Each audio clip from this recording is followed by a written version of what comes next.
Si Suki ay isang palpak na talunan na aksidenteng nakapag-enroll sa isang akademya ng mga halimaw. Gayunpaman, nang matuklasan niyang ang mga tao ay isang pambihirang pagkain, nagpakita sa kanya ang isang makapangyarihang vampira na pumayag na itago ang kanyang sikreto kapalit ng pagsipsip sa kanyang dugo at launcher. Isang hapon, habang tumatambay si Suki kasama ang kanyang mga kaibigan, nagreklamo sila tungkol sa kanilang bagong paaralan na isang launcher fest. Hindi makarelate ang kawawang si Suki dahil bumagsak siya sa pagsusulit at hindi natanggap sa anumang paaralan. Kaya, nakiramay ang mga lalaki sa kanya at umalis. Nang gabing iyon, tinawagan siya ng kanyang ina ng may tuwa at ipinahayag na hindi siya titira sa kanilang basement bilang isang talunan. Tila, napulot ng kanyang ama ang isang admission letter na nawala ng isang lasing na pari, at ngayon ay ipinapadala na nila siya sa paaralang iyon. Sinubukan ni Suki na turuan ang kanyang mga magulang tungkol sa mga epekto ng pagnanakaw, ngunit masyado silang abala sa pagdiriwang ng katalinuhan ng kanyang ama. Pagkalipas ng ilang araw, sumakay siya ng bus patungo sa paaralan na tinatawag na UK Academy. Habang nasa biyahe, tinawagan siya ng kanyang pinsan upang sabihin sa kanya ang kanyang natutunan tungkol sa paaralan. Gayunpaman, pumasok ang bus sa isang tunnel ng sandaling iyon, naputol ang signal nito. Di nagtagal, nakarating si Suki sa labas ng kanyang destinasyon at sinalubong ng isang scarecrow. Pagkatapos ay nagbabala ang driver na mag-ingat siya at umalis, naiwan si Suki na nalilito. Bigla niyang naalala ang kanyang pinsan at sinubukang tawagan ito pabalik, ngunit wala pa rin siyang signal. Nagpa siya siyang subukan muli mamaya, nagsimula siyang maglakad patungo sa paaralan, ngunit ang daanan ay parang isang pelikulang horror. Habang pinag-iisipan ni Suki ang kanyang pangangailangan para sa edukasyon, isang paniki ang nagpatakot sa kanya, at nasagasaan siya ng isang babae na nagngangalang muka, na biglang nagpakita. Nang sinubukan niyang tumayo, aksidente niyang nahawakan ang mga hita nito, kaya hinailan niya ang kanyang kamay sa gulat. Nang magsimula siyang humingi ng tawad sa paghawak sa kanya, napansin ng babae na damyugo ang kanyang ilong at sinubukang panasan ito. Gayunpaman, bigla siyang kumilos ng kakaiba at mahiyain na isiniwalat na isa siyang vampira. Bago pa niya maproseso ang impormasyong iyon, kinagat siya nito, ngunit mabilis na lumayo at humingi ng tawad sa kanyang pagiging mapusok. Nakakagulat, walang bakas ng kagat, kaya inakala ni Suki na mayroon lamang itong kakaibang trip at ginugulo siya. Nang mapansin ni Muka ang kanyang admission pack, sinabi niyang freshman din siya sa akademya. Gayunpaman, tinitigan lang siya ni Suki nang walang ekspresyon, dahilan para tanungin niya kung binabaliwala ba siya nito dahil kinasusuklaman niya ang mga vampira. Sa puntong iyon, naisip ni Suki kung totoo ba ang sinasabi nito, ngunit nagkunwari siyang isa itong Dracula stan. Nang marinig ito, tuwang-tuwa si Muka na ibinagsak siya nito sa lupa at hiniling na maging kaibigan niya, at pumayag si Suki dahil hindi araw-araw ay may isang malaking babae na kinikilala ang kanyang pag-iral. Kalaunan, umupo si Suki sa klase kasama ang kanyang mga kaklase, nakikinig sa kanilang bagong guro, si Shizuoka, na nangunguna sa kanilang oryentasyon.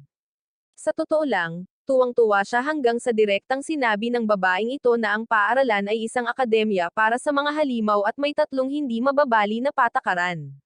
Una, lahat ng mga estudyante ay dapat manatili sa kanilang anyo bilang tao sa lahat ng oras. Pangalawa, hindi pinapayagan ang mga estudyante na ibunyag kung anong uri ng mga halimaw sila sa isa't isa. At pangatlo, dahil ang paaralan ay nasa loob ng isang lihim na harang, ang sinumang walang kamalay-malay na taong papasok ay dapat na walang alam sa lugar, walang tanong-tanong. Nanginginig na si Suki na parang isang 40 taong gulang na aparato nang ibunyag ng isang lalaking nagngangalang Saizo na naaamoy niya ang isang tao. Ito ay nagpagulo kay Suki dahil malapit na siyang maging monster lunch. Ngunit pagkatapos, sumulpat ang vampira na si Muka at nakuha ang atensyon ng lahat. Habang nagbubulungan ang lahat sa kanya, napansin niya si Suki at tuwang-tuwa siyang niyakap, masaya na magkaklase sila. Sa kasamaang palad, hindi ito maganda para sa reputasyon niya. At habang hinihila niya ito habang pahinga, tinatitigan sila ng mga tao lalo na ang mga lalaking nag-aalab sa selos. Pagkalabas, binigyan sila ni Muka ng maiinom mula sa vending machine, ngunit biglang sumulpat si Saizo na parang isang haunted house prop at binuhat si Suki. Tinanong niya kung bakit sinasayang ni Muka ang oras niya sa isang third-rate loser, ngunit hindi ito tumugon, kaya inihagis niya si Suki sa vending machine. Nang sinubukan niyang pigilan si Muka sa paglapit sa kanya, galit na inalis ng babae ang kamay niya at ipinaalala sa kanya na hindi ito isang palabas sa Disney, kung saan itinuturing na gwapo ang mga bully na alpha. Kalaunan, pumunta sila ni Suki sa rooftop kung saan sinabi ni Suki na takot siya matapos masaksihan ang kapangyarihan ng isang halimaw ng real-time. Natuwa si Muka at tinanong kung anong klaseng halimaw siya, dahilan para matarante siya, pero sinabihan siya nitong huwag pansinin ang tanong dahil labag ito sa batas. Sinabi ni Suki na ayos lang dahil dati na niyang ibinunyag ang kanyang pagkakakilanlan sa kanya. Pero itinuro niya na hindi naman siya naglalabas ng vampira. Dahil dito, ipinahayag ni Muka na ang rosaryo sa kanyang leeg ay nagsisilbing pananggalang na selyo, na pumipigil sa kanyang tunay na anyo. Nang sabihin ni Suki na simp na lagi niya itong ituturing na cute, kahit na maging vampira siya, labis na natuwa si Muka kaya agad niya itong niyakap habang inaamin na ito ang kanyang unang pag-ibig. Tila, ang lasa ng dugo nito ang nagpagana sa mga kemikal na dopamine ng kanyang utak, at ngayon ay puro tungkol na lang sa kanya ang kanyang nararamdaman. Hindi rin niya makalimutan kung gaano ito kasarap, kaya sinubukan niya itong kagatin muli. Ngunit nakakita si Suki ng isang nakakatakot na pangitain at gumawa ng dahilan para umalis. Habang tumatakbo siya, naisip niya na lahat ng tao sa paaralang iyon ay banta sa kanyang buhay, kaya nagpa siya siyang umalis. Nang malaman ito ni Muka, sinubukan niya itong pigilan. Ngunit sinabi ni Suki na mas gugustuhin pa nitong pumasok sa paaralan ng tao kaysa maglaro ng roulette gamit ang kanyang buhay. Para kumbansihin siya, sinabi ni Muka na masamang ideya iyon dahil hindi maganda ang trato sa kanya noong nag-aaral siya sa paaralan ng tao. Habang ipinagpapatuloy niya ang tungkol sa kung paano niya kinamumuhian ang mga tao, isiniwalat ni Suki na isa itong tao at aksidenteng nakapag-enroll sa akademya. Gaya ng inaasahan, gulat na napaatras si Muka habang tinitingnan si Suki na parang nahulihan ng isang tray ng baby oil. Kaya, galit niyang sinabi sa kanya na ayaw din niyang makipagkaibigan sa mga halimaw at tumakbo palayo. Agad siyang hinabol ni Muka, para lamang maarang ni Saizo, na nag-transform at inihagis siya sa isang puno gamit ang kanyang nakakabaliw na lakas. Nang marinig ni Suki ang kanyang sigaw, bumalik siya upang tumulong. Ngunit inihagis siya ni Saizo sa gilid ng bundok bago pa siya makapaglaro ng bayani. Agad na lumapit si Muka kay Suki at nang humingi siya ng tawad sa paglalagay sa kanya sa panganib, sumulpot si Saizo at inatake muli si Suki. Nang sinubukan ni Suki na tumayo, aksidente niyang nahila ang rosaryo niya at sa sumunod na sandali ay nagbago ang atmosfera. Pinalibutan ng mga paniki si Muka. At ilang segundo ang lumipas, naging isang puting buhok, pulang mata, at medyo mas makapal na hita na ang aura ay nagpakalimot kay Saizo na dapat ay siya ang banta. Nang sinubukan niyang manindagan, sinipa siya ni Muka version 2 sa gilid ng bundok. Nang ibaling niya ang kanyang atensyon kay Suki, inakala niya na tapos na siya, ngunit nakilala pa rin siya nito at hinayaan itong mawalan ng malay sa kanyang mga asset. Nang magising siya kalaunan, nasa Kandangan na siya ni Muka, ngunit bumalik na ito sa normal. Kaya, napaisip siya kung panaginip lang ba ang lahat. Pagkatapos ay ipinakita niya sa kanya ang schedule ng boss, at nagulat siya nang makita na ang boss ay dumarating lamang minsan sa isang buwan, kaya hindi siya makaalis. Gayunpaman, nang sinimulan ni Muka na linisin ang sugat sa kanyang mukha, napagpasyahan niya na maaaring hindi naman ganoon kasama ang pananatili. Kinabukasan, habang naglalakad sina Suki at Muka papunta sa paaralan, nagkaroon sila ng sandali, ngunit sinira ito ni Muka nang bigla siyang kagatin. Nang humiwalay siya, nagdramatikong tumakbo si Suki, nagrereklamo na wala siya sa menu ng almusal. Pagkatapos ay tumakbo siya papunta sa isang tahimik na lawa at nagsimulang matarante sa kanyang sitwasyon, para lamang maantala ng isang babae na nagngangalang Koromi, na gumagawa ng mga tunog na kakaiba sa lupa.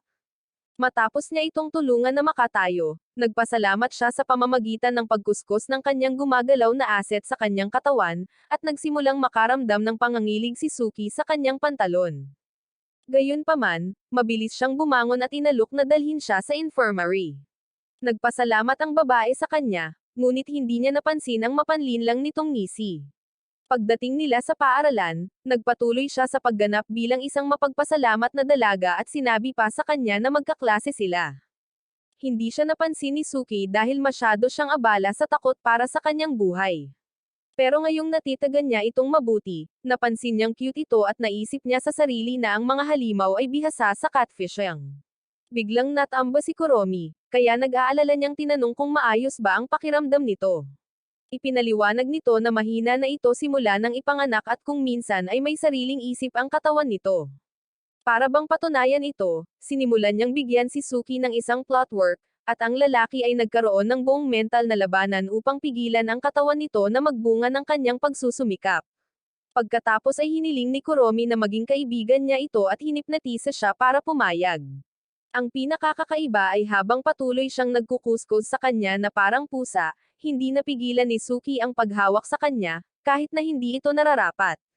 Bago pa lumala ang sitwasyon, dumating si Moka at tinanong kung sino ang labis na nahuhumaling sa kanyang lalaki.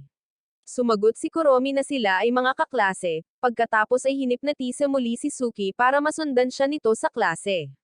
Tumawag si Moka para bumalik, ngunit tumanggi siya, sinasabing gusto lang siya nito dahil sa dugo niya, na siyang ikinasakit ni Moka. Lingid sa kanyang kaalaman, walang kontrol si Suki sa katawan or mga salita nito. Kalaunan habang pahinga, nilapitan ni Kuromi si Moka at sinabing pumunta ito para hamanin siya dahil nakaharang si Moka sa kanyang malaking plano. Tila, isa siyang succubus at sinusubukang lumikha ng isang reverse harem kasama ang lahat ng mga lalaki sa paaralan. Ngunit ang natural na kagandahan ni Moka ay nakakabighani na sa kanila, na nagpapahirap sa kanya. Kaya, gumaganti siya sa kanya sa pamamagitan ng pagnanakaw kay Suki. Nang sandaling iyon, dumating si Suki at sinubukang kausapin si Moka, ngunit sumingit si Kuromi at muling hinipnotismo si Suki. Sinubukan ni Moka na paalisin siya, ngunit alam ng masamang babae na iyon kung paano gamitin ng tama ang kanyang mga baraha. Casual niyang binanggit na amoy tao si Suki at sigurado siyang pinapanatili lang siya ni Moka para sa dugo nito. Hindi nakakagulat, ang lalaking iyon na nahipnotismo ay sumang-ayon sa kanya, kahit na isinusumpa niya ang sarili sa loob-loob dahil sa mga sinabi niyang hindi niya sinasadya. Sa kabilang banda, labis na nasaktan si Moka kaya't tumakbo siya palayo na umiiyak, dahilan para humagalpak si Kuromi ng tawa na parang isang baliw na mangkukulam. Ipinagpatuloy niya ang pagdiriwang ng kanyang tagumpay sa infirmary habang si Suki ay nalulunod sa pagkakasala. Nang hindi na niya matiis, sinubukan niyang hanapin si Moka at humingi ng tawad, ngunit hindi siya pinayagan ni Kuromi. Muntik na siyang masamid ng kanyang mga aset at sinabi sa kanya na pag-aanan niya ang pakiramdam nito. Samantala, si Moka ay nasa ibang lugar na nagtatampo nang magsimulang makipag-usap sa kanya ang kanyang ibang sarili sa pamamagitan ng kanyang rosaryo. Inihayag niya na nahipnotismo ni Kuromi si Suki gamit ang kanyang mga kapangyarihan, at kung hahalikan niya ito, magiging alipin niya ito magpakailanman. Hindi lang iyon, kundi uubusin din niya ang kanyang puwersa ng buhay hanggang sa wala nang matira. Kaya, kinailangan magmadali ni Moka at iligtas siya. Pagbalik sa infirmary, nilabanan ni Suki ang mga pagsulong ni Kuromi kahit na ginagamit niya ang kanyang kapangyarihan kay Suki. Nang humingi ito ng tawad, nagalit ito at ibinuka ang kanyang mga pakpak bago ipinahayag na sisirain niya ang lahat ng gusto ni Moka. Nang akmang hahampasin na niya si Suki, biglang pumasok si Moka sa silid at itinulak siya palabas ng bintana. Sinubukan ni Suki na kausapin si Moka, ngunit pinutol niya ito, na nagpapakitang nasa ilalim siya ng kapangyarihan ni Kuromi buong araw. Bigla, bumalik si Kuromi at ginamit ang kanyang buntot upang hawakan si Suki sa leeg. Mabilis na hinawakan ni Moka ang kanyang mga binti habang nagsimulang lumipad palayo si Kuromi, dahilan para magpumiglas si Suki dahil napigilan ang kanyang daloy ng hangin. Gayunpaman, dahil sa dagdag na bigat, napilitan si Kuromi na bitawan si Suki, ngunit lumingon lamang at lumapit kay Suki at kay Moka gamit ang kanyang matatalim na kuko. Itinulak ni Moka si Suki palayo sa daan, pagkatapos ay hiniling sa kanya na tanggalin ang kanyang rosaryo upang maprotektahan niya ito. Sinubukan ni Suki, ngunit ayaw matanggal ng rosaryo. Kaya, hinayla siya ni Moka papunta sa kanyang aset nang mapansin niyang bumabalik na si Kuromi. Nang makita ito, pinuri siya ni Kuromi sa pagsisikap na protektahan ang kanyang pagkain, ngunit sinabi ni Moka na si Suki ay kanyang kaibigan at hindi ang kanyang pagkain. Ang deklarasyong ito ay nagpatawa kay Kuromi at sinabi niya na ang mga tao ay nilikha upang maging alipin. Sinubukan ni Moka na tumugon, ngunit biglang lumingon si Suki upang magsilbing panangga at aksidenteng natanggal ang rosaryo. Halos agad-agad, nagising si Vampirang Muka at nang mapagtanto ni Kuromi kung ano siya, natakot siya. Sa kabila nito, hindi siya tumakas na parang duwag at sinabi kay Muka na hindi niya hahayaang makialam siya sa kanyang sagradong misyon. Lumalabas na ito ay upang matiyak ang pagpapatuloy ng kanilang lahi. Hinanap ng succubus ang kanilang nakatakdang kapareha sa pamamagitan ng pag-alipin sa mga lalaki.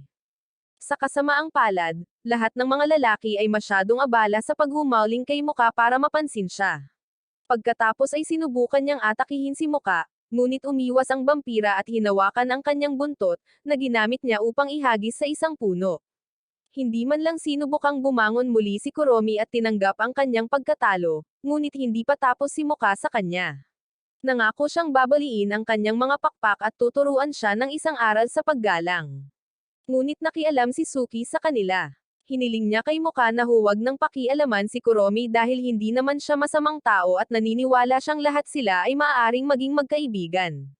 Nakakagulat, nakinig siya ngunit sinabi sa kanya na hindi tulad ng ibang Muka, gusto niyang panatilihin siya para sa kanyang dugo.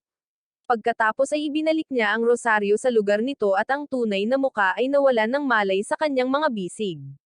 Kinabukasan, habang naglalakad sina Muka at Suki papunta sa paaralan, sinabi niya sa kanya na hindi siya nag-aalangan na ibigay sa kanya ang kanyang dugo paminsan-minsan at humingi ng tawad sa mga sinabi niya habang nasa ilalim ng kontrol ni Kuromi.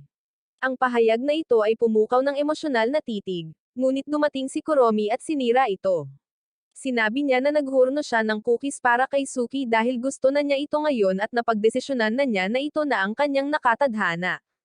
Bago pa makabawi sina Suki at Muka mula sa pagkabigla, sinubukan ni Kuromi na suyuin si Suki. Agad siyang hinayla ni Muka palayo, sinasabing pag-aari niya ito. At nang sinubukan ni Kuromi na hilahin siya pabalik, kinagat niya ito para ipagtanggol ang kanyang sarili. Ilang araw ang lumipas, isinumpa ni Suki ang kanyang utak matapos makita na si Muka ay kabilang sa mga nangungunang estudyante sa nakaraang pagsusulit. Nang sandaling iyon, dumating si Muka at gaya ng dati, hindi niya pinansin ang kanyang mga tagahanga at dumiretso kay Suki. Nang batiin siya nito, binaliwala niya ito at mahinahong nag-alok na mag-aral kasama niya para hindi na ito bumagsak sa isa pang pagsusulit. Masayang tinanggap ni Suki, at habang nagtitigan sila na parang mga talunan, hindi nila napansin ang isang babaeng nagngangalang Yukari na nanonood sa kanila. Nang sandaling iyon, nakita siya ng mga kaklase ni Yukari at pangungot siya na binati siya sa pangunguna sa pagsusulit. Hindi lang iyon, sinimulan pa nila siyang hamakin dahil sa kanyang kasuutan, tinawag siyang isang low-budget na magic girl. Bilang tugon sa kanilang pagtutol, gumamit si Yukari ng mahika para ihulog ang mga lab-abo sa kanilang mga ulo. Nang magsimula siyang tumawa, tinangka siyang atakihin ng pinuno, ngunit hinaranggan siya ni Muka at sinabihan siyang tanging mga kawawang lalaki lamang ang nananakit sa mga babae. Ang kanyang panghihimasok ay nakakuha ng atensyon ng mga tao, at dahil ang pinuno ay may pakilang sa kanyang reputasyon, nagpasya siyang umalis kasama ang kanyang mga tauhan.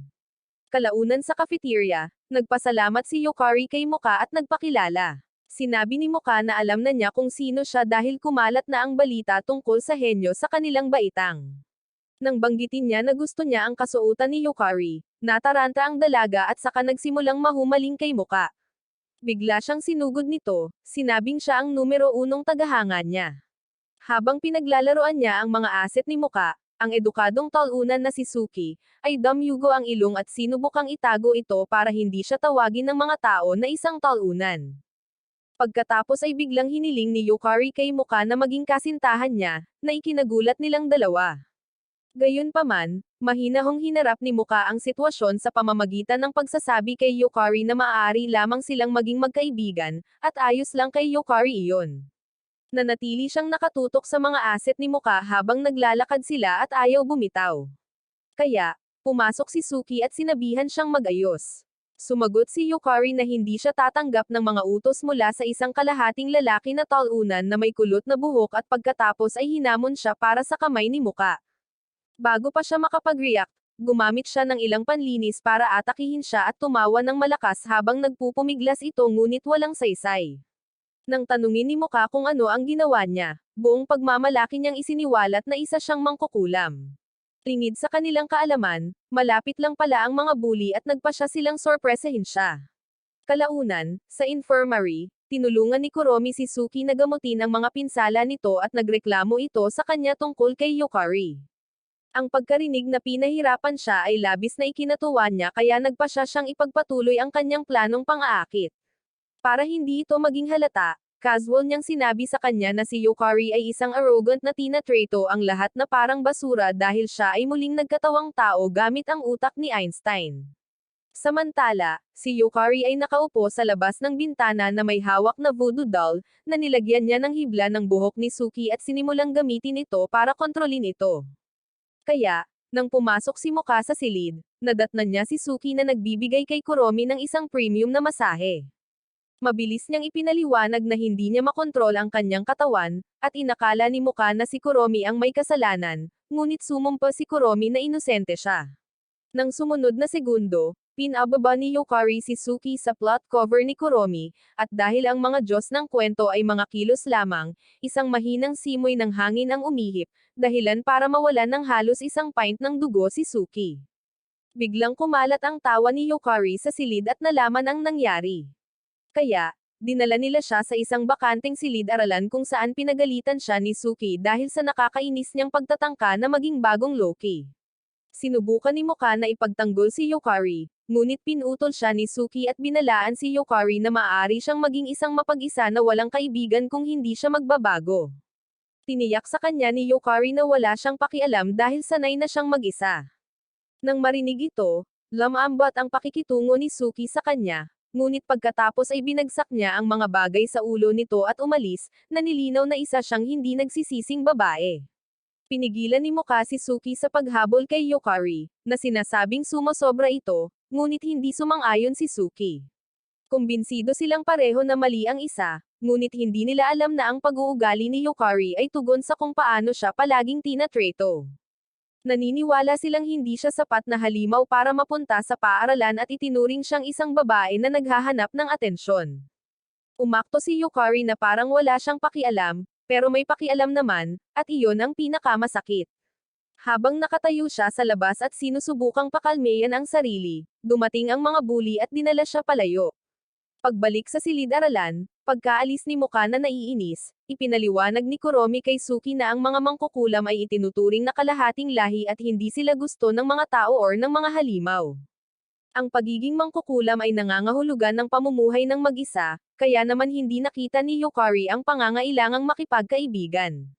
Dito, napagtanto ni Suki na mali ang kanyang paghusga kay Yukari, kaya't nagmadali siyang lumabas, iniwan si Kuromi na yakapin ang hangin dahil tinangka siyang yakapin ito.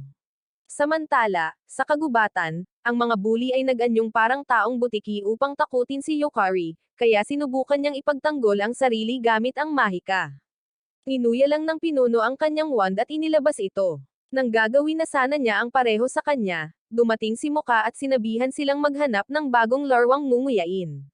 Nang makita siya ng lalaki, sinabi ng lalaki na mukhang masarap ang pagkain niya, ngunit mahusay silang hindi pinansin ni Muka at nilapitan si Yukari, sinabihan siyang ayos lang na tumanggap ng tulong mula sa mga nag-aalok nito. Sinubukan ni Yukari na magpanggap na maayos siya, ngunit sinira ni Muka ang kanyang mga pader sa sarili, at naging emosyonal ang lahat.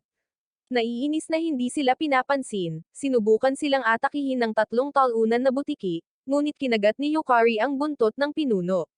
Nang sinubukan niyang kalmutin siya, dumating si Suki at iniligtas siya, ngunit hindi bago siya nakalmo. Hindi maintindihan ni Yukari kung bakit niya isinugol ang kanyang sarili para iligtas siya.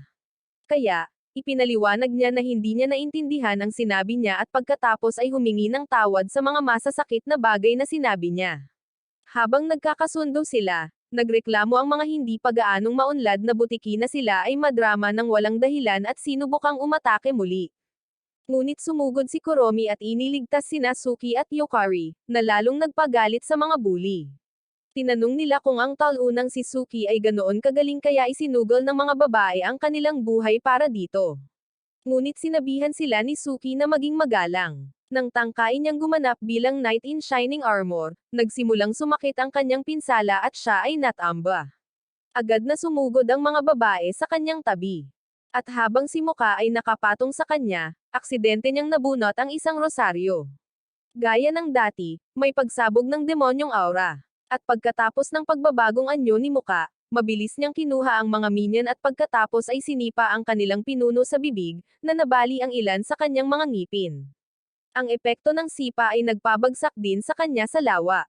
At habang nakatayo roon si Muka, nag-aura farm gaya ng dati, tinanong ni Yukari kung bakit nila siya iniligtas.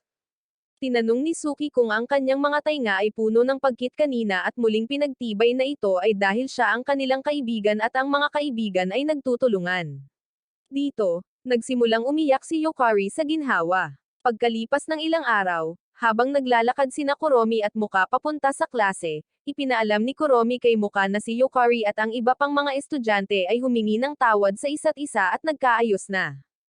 Pagpasok nila sa klase, nakita nila si Yukari na nagpapahayag ng kanyang pagmamahal kay Suki, at naging magulo ang lahat.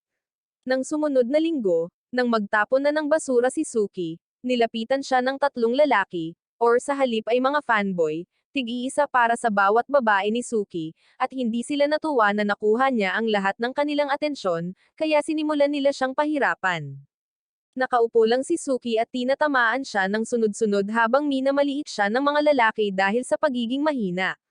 Kahit nakamukha nila ang mga tagapagtatag ng mga mahihinang talunan.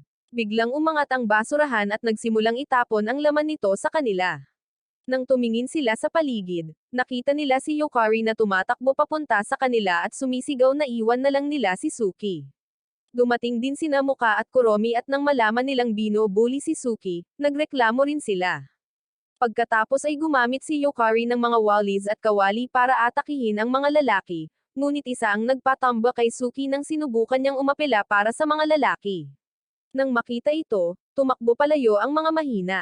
Kaya, nagtipon ang mga babae sa paligid ni Suki. Humingi ng tawad si Yukari sa pagpapabeyo sa kanya na masaktan, ngunit tiniyak niya rito na maayos siya. Pagbalik niya sa kanyang dorm, ginamo niya ang kanyang pinsala at pagkatapos ay nagsimulang magmuni-muni. Napagtanto niya na kailangan niyang mag-level up kung gusto niyang mabuhay sa paaralan, ngunit imposible ito sa pisikal. Malungkot niyang itinapat ang kanyang telepono sa kanyang tainga at nagsalita, kahit hindi ito nakakonekta, humihingi ng payo kung paano mabuhay sa isang paaralan ng mga halimaw bilang isang tao. Samantala, ang tatlong fanboys ay nasa kanilang santuwaryo ng pag-ibig na nakalaan para sa mga larawan at mga life-size na ginupit ni Muka, Yukari, at Kuromi. Naiinggit at galit pa rin sila na nakuha ni Suki ang atensyon at pagmamahal ng babae at nagpasya silang kailangan nilang alisin si Suki. Pagkalipas ng ilang araw, habang kumakain si Suki at ang mga babae sa cafeteria, nabanggit nila na madalas nilang nakikita ang kakaibang trio. Ginugol ng lalaki ni Yukari ang kanyang oras sa pagkuha ng mga litrato niya, at sinundan naman siya ng lalaki ni Kuromi, desperadong sinusubukang makuha ang kanyang atensyon na parang isang sobrang kaing na lalaki. Tungkol naman kay Muka, pinili niyang huwag ibunyag ang ginagawa ng kanyang stalker, ngunit malinaw na natroma siya. Sa kabila ng lahat ng iyon, mas nag-aalala ang mga babae kay Suki dahil sigurado silang haharapin ulit siya ng mga lalaki. Nang imungkahi ni Kuromi na maging bodyguard niya sila, tumanggi si Suki, itinuro na siya ang dapat na magprotekta sa kanila. Dahil dito, muntik nang ipagwalang bahala ni Muka na siya ay tao, ngunit mabilis niya itong tinakpen, sinasabing ang kanyang anyong tao ay mas mahina kaysa sa kanyang anyong halimaw. Sa kasamaang palad, ang mensahe ni Muka ay nagpaalala kay Suki ng kanyang mga pagkukulang, kaya't humingi siya ng paumanhin mula sa mesa. Hinabol siya ni Muka upang humingi ng tawad, ngunit tiniyak niya rito na ang muntik na pag-asar sa kanya ang pinakamaliit sa kanyang mga alalahanin. Ang katotohanan na kailangan niya ang mga babae upang protektahan siya ay nagparamdam sa kanya na hindi siya isang lalaki, at hindi niya ito matiis. Sinubukan ni Muka na aliwin siya, ngunit labis na nasaktan si Suki upang makinig, kaya tumakbo siya palayo. Kalaunan, inimpake niya ang kanyang mga bag, naiwan lamang ang isang sulat upang ipaliwanag kung bakit siya aalis. Nagkataong nakita siya ni Yukari habang ginagawa niya ang kanyang tungkulin sa paglilinis. Kaya, nagmadali siyang pumunta sa rooftop upang sabihin kay Muka na aalis na ito. Nang mga oras na iyon, naghihintay na ng boss si Suki malapit sa Scarecrow. Ngunit biglang sumulpat sina Edo, at Eddie, na nagsasabing tuturuan nila siya ng leksyon. Matapos nilang gamitin ang kanilang mga anyo bilang halimaw, sinabi sa kanila ni Suki na kung magmumukha siyang kasing kadiri at kasing pangit nila, hinding-hindi niya ipapakita ang kanyang mukha sa publiko. Inamin ng mga lalaki na naiinggit sila sa kanya dahil kahit na isa siyang talunan na mukhang may mali sa animation, nang aakit pa rin siya ng mga babae. Pagkatapos ay sinimulan nila siyang atakihin gamit ang kanilang mga kakayahan, ngunit pagkatapos ay dumating ang mga babae sa ere at namagitan. Gumamit si Yukari ng mahika para lumikha ng upuan para kay Suki, ngunit hindi siya natuwa na nailigtas nila siya. Nang magsimula siyang magreklamo na isa siyang walang kwentang lalaki ng mga buto na nangangailangan ng mga babae para iligtas siya. Bilang tugon, sinampal siya ni Muka at sinabihan siyang tumigil sa pagsasalita ng kalokohan dahil ang mga kaibigan ay dapat na nagtutulungan. Sumang-ayon si Suki ngunit nangatwiran na siya ang palaging inililigtas nila. Dahil dito, sumingit sina Yukari at Kuromi, at sinabing iniligtas niya sila gamit ang kanyang mga salita at kilos. Habang inaaliw nila siya, lalong nagseselos ang tatlong lalaki at sinubukang atakihin si Suki, ngunit nilabanan sila ng mga babae. Hindi man lang ito totoong away, at nang magsawa si Suki sa panunood nito, binatikos niya ang mga lalaki dahil sa pagiging grupo ng mga edukadong stalker. Sa galit, sinabihan nila siyang tumingin sa salamin, pagkatapos ay sumanib bilang isang malaking halimaw. Bago pa makariyak si Suki, sinampal nila siya, na nagpalipad sa kanya sa kabila ng lambak. Mabilis na sumugod si Muka sa kanyang tabi upang tingnan siya, ngunit pinilit niya ang sarili na tumayo at sinabihan siya na kailangan niya silang protektahan. Sa kasamaang palad, nanghina ang kanyang mga binti at nagkataong nabunot niya ang rosaryo, na pinakawalan ang kanyang ibang sarili. Sa halip na matakot, ang trio ng stalker ay nagsimulang mahumaling ng mas malakas pa sa isang naghihimutok na talunan. Nang sinubukan nilang kunin siya para sa kanilang sarili, nagtulungan sina Kuromi at Yukari para matisod sila. Dahil dito, nasipa sila ni Muka at ang kanilang pagbabago ay nasira sa loob lamang ng ilang segundo. Dahil wala na silang magawa, humarap si Muka kay Suki at sinabi sa kanya na dahil siya ang kanyang blood bank, tutol siya sa kanyang pag-alis. Sinabi rin niya na malulungkot ang isa pang Muka kung aalis siya, kaya dapat niyang pag-isipang muli ang kanyang desisyon. Nagmakaawa rin sina Kuromi at Yukari sa kanya na manatili. Kaya tinanong ni Suki kung ano ang kanilang pinag-uusapan. Tila, pumunta siya roon para hilingin sa driver ng bus na ipadala ang kanyang mga sulat sa kanyang pamilya dahil hindi niya ito matawagan. Pagkatapos, huminto ang bus. Kaya, ibinigay ni Suki ang mga sulat sa driver na nangakong ihahatid ang mga ito. Pagkatapos umalis ng bus, isinuot muli ni Muka ang kanyang rosaryo, na nagpapahintulot sa tunay na Muka na bumalik. Habang yakap siya ni Suki, nangako siyang magiging sapat na malakas upang protektahan silang lahat at tumigil sa paggamit ng kanyang telepono. Kinabukasan, habang nasa klase, inanunsyo ni Shizuoka na mayroon ng telepono para makipag-ugnayan sa labas ng mundo at ang bus ay magsisimulang dumaan minsan sa isang araw sa halip na minsan sa isang buwan. Nagulat si Suki sa bagong update na ito, ngunit sinabihan siya ni Muka na tingnan ang magandang panig. Pagkalipas ng ilang araw, hinayla ni Muka si Suki para tingnan ang mga potensyal na club, ngunit ang lahat ng mga club ay masyadong kakaiba at kakilakilabot para sa gusto ni Suki. Ang tanging tila ayos lang ay ang swimming club ngunit hindi komportable si Muka dito. Pumayag lamang siyang sumali dahil walang hiya na lumapit kay Suki ang presidente ng swimming club, si Tamao. Sa unang club meet, umupo si Muka sa gilid, nanginginig sa galit habang pinapanood niya si Tamao na tinuturuan si Suki kung paano lumangoy. Nang mukhang lalapit na si Tamao sa kanya, nagseselos si Muka. Inakusahan niya si Suki na sumali sa club para lang manligaw ito sa mga nakabakini na babae at tumanggi siyang magpaliwanag. Nang sinubukan niyang tumakbo palayo, sinabuyan siya ni Tamao ng tubig at sinabing ayaw niya siyang kasama sa club niya dahil sinisira niya ang vibe dahil sa selos niya. Pagkatapos ay sinabuyan pa niya ng tubig si Muka, kaya tumakbo palayo ang babae, hindi pinapansin ang mga tawag sa kanya ni Suki. Nang sinubukan niyang sundan siya, biglang sumulpat si Kuromi at bumagsak sa mukha niya. Ginawa rin ni Yukari ang parehong bagay, dahilan para umiyak sa selos ang mga taunang mga lalaki sa tabi ng pool, pero syempre, walang pumansin sa kanila. Masyadong abala si Kuromi sa pagsisikap na maglagay ng mga galaw kay Suki ngayong wala na si Muka para makialam.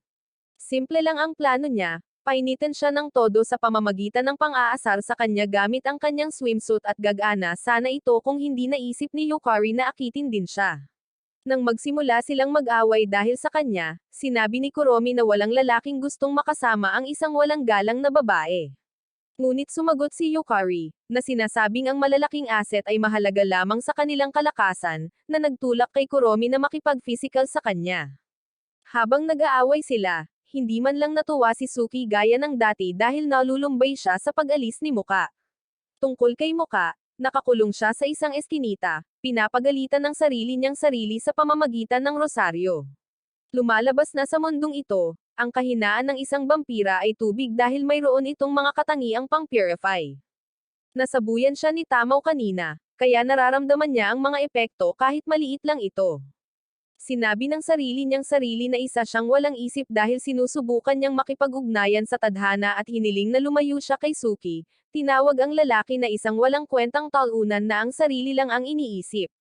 Pagbalik sa pool, ang mga miyembro ng swim club ay nakipaglaban sa tila isang hamon sa kaligtasan, at natagpuan ni Yukari ang kanyang sarili na nangunguna dahil sa kanyang maliit na katawan.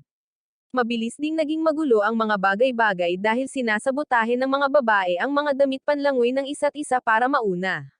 Sa isang punto, inihagis ni Kuromi ang kanyang mga asset sa ulo ni Yukari upang hadlangan ang kanyang pag-usad sa laro ng paghagis ng bola. Nang oras na para sa labanan ng tulakan, parehong naglaban ang dalawang babae. At nang tanggalin ni Kuromi ang sombrero ni Yukari, binatikos ng nakababatang babae ang kanyang mga balak bilang paghihiganti. Habang nagaganap ang kaguluhang iyon, nakaupo si Suki sa sulok at nagmumakmak. Kaya nilapitan siya ni Tamaw at sinubukang hikayatin siyang sumali sa kasiyahan.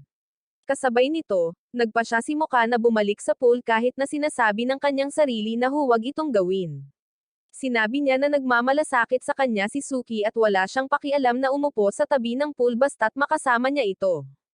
Pagbalik sa pool, ipinagpatuloy ni Tamaw ang pag-aaral ni Suki sa paglangoy, ngunit hindi niya ito gusto.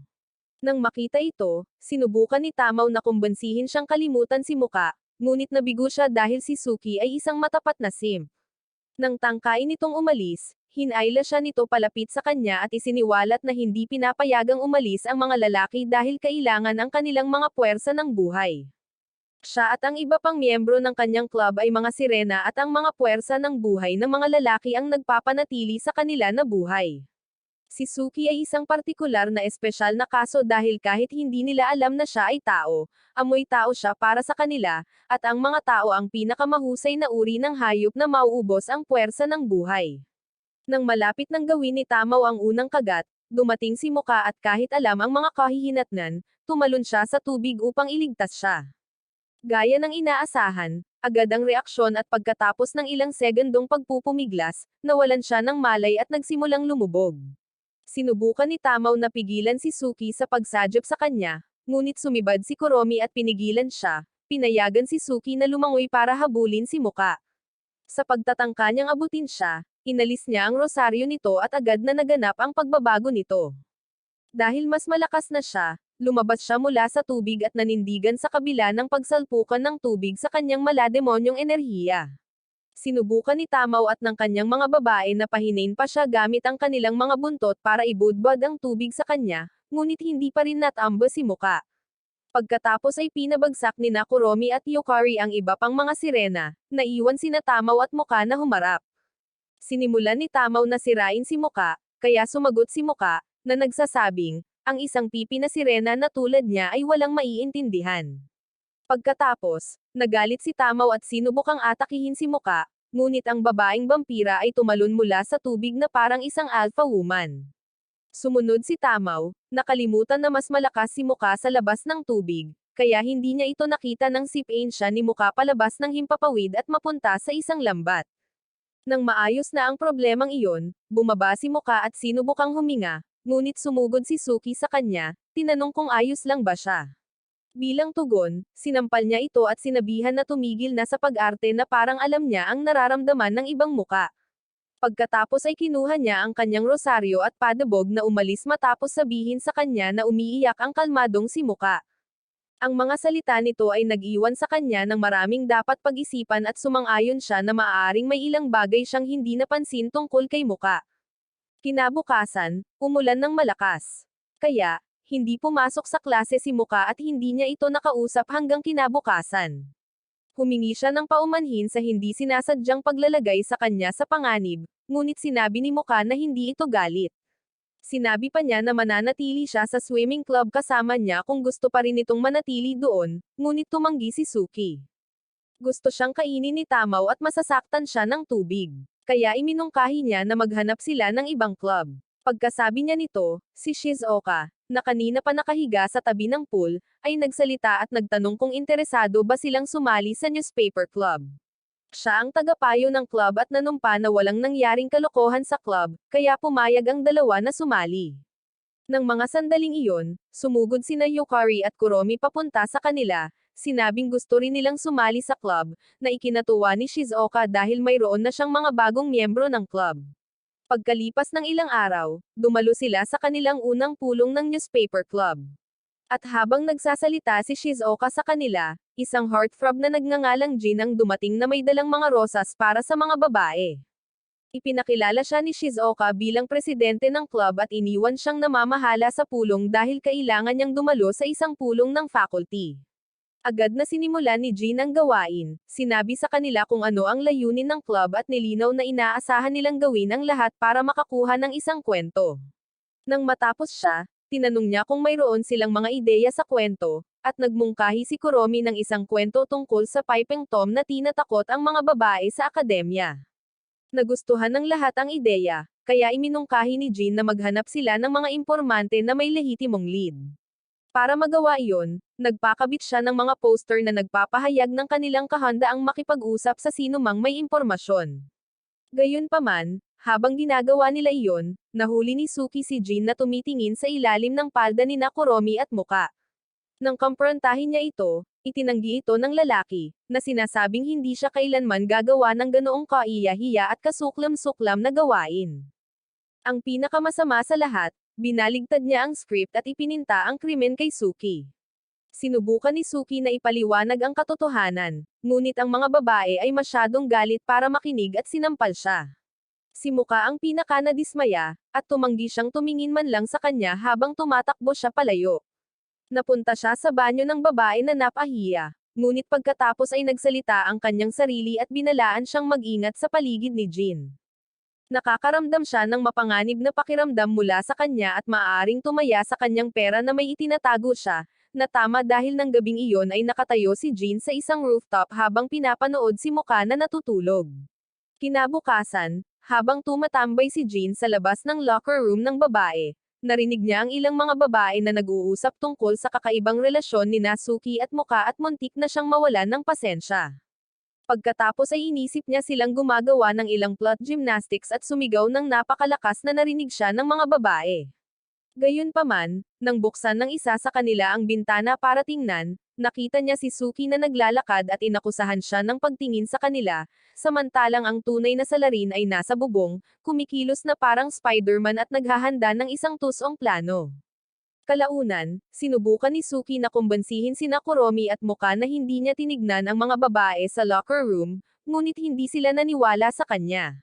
Dahil sa lungkot, naglakad siya sa pasilyo, iniisip kung paano lilinisin ang kanyang pangalan, ngunit nilapitan siya ni Jin. Sumumpa siya na naniniwala siya kay Suki at nag-alok pa ng tulong dito. Pagkatapos ay dinala niya si Suki sa likod ng paaralan at hiniling na umakyat sa isang bar aisles at tumingin sa bintana. Akala ni Suki ay kasinungalingan ito, ngunit dahil isa siyang talunan, naniwala siya sa paliwanag ni Jin na kung gagawin niya ito, maaayos ang kanyang relasyon kay Muka. Nang tumingin siya sa bintana at nakitang locker room pala iyon ng babae sa kanya lang napagtanto na niloko siya. Kumuha pa nga si Jin ng litrato bilang ebidensya at sinabing iyon ang tiket niya para makuha niya si Muka. Sa sandaling iyon, napansin ng mga babae si Suki, kaya't umalis si Jin na parang ninja. Iniwan ang kawawang si Suki na harapin ang galit ng mga galit na babae. Pinalibutan nila si Suki sa labas, hinihingi ang paliwanag sa kanyang mga ginawa, ngunit walang maibigay si Suki. Nagkataong dumating si Muka noon, at agad siyang nadismaya sa kanya. Pagkaalis niya, sinugod ng mga babae si Suki at binugbog siya ng buong puso. Hindi nagtagal ay nakarating ang balita kina Kuromi at Yukari, ngunit hindi naniniwala ang dalawa na gagawa ng ganoong bagay si Suki. Nang gabing iyon, nilapitan ni Jin si Muka sa rooftop kung saan pinag-iisipan niya ang mga bagay-bagay.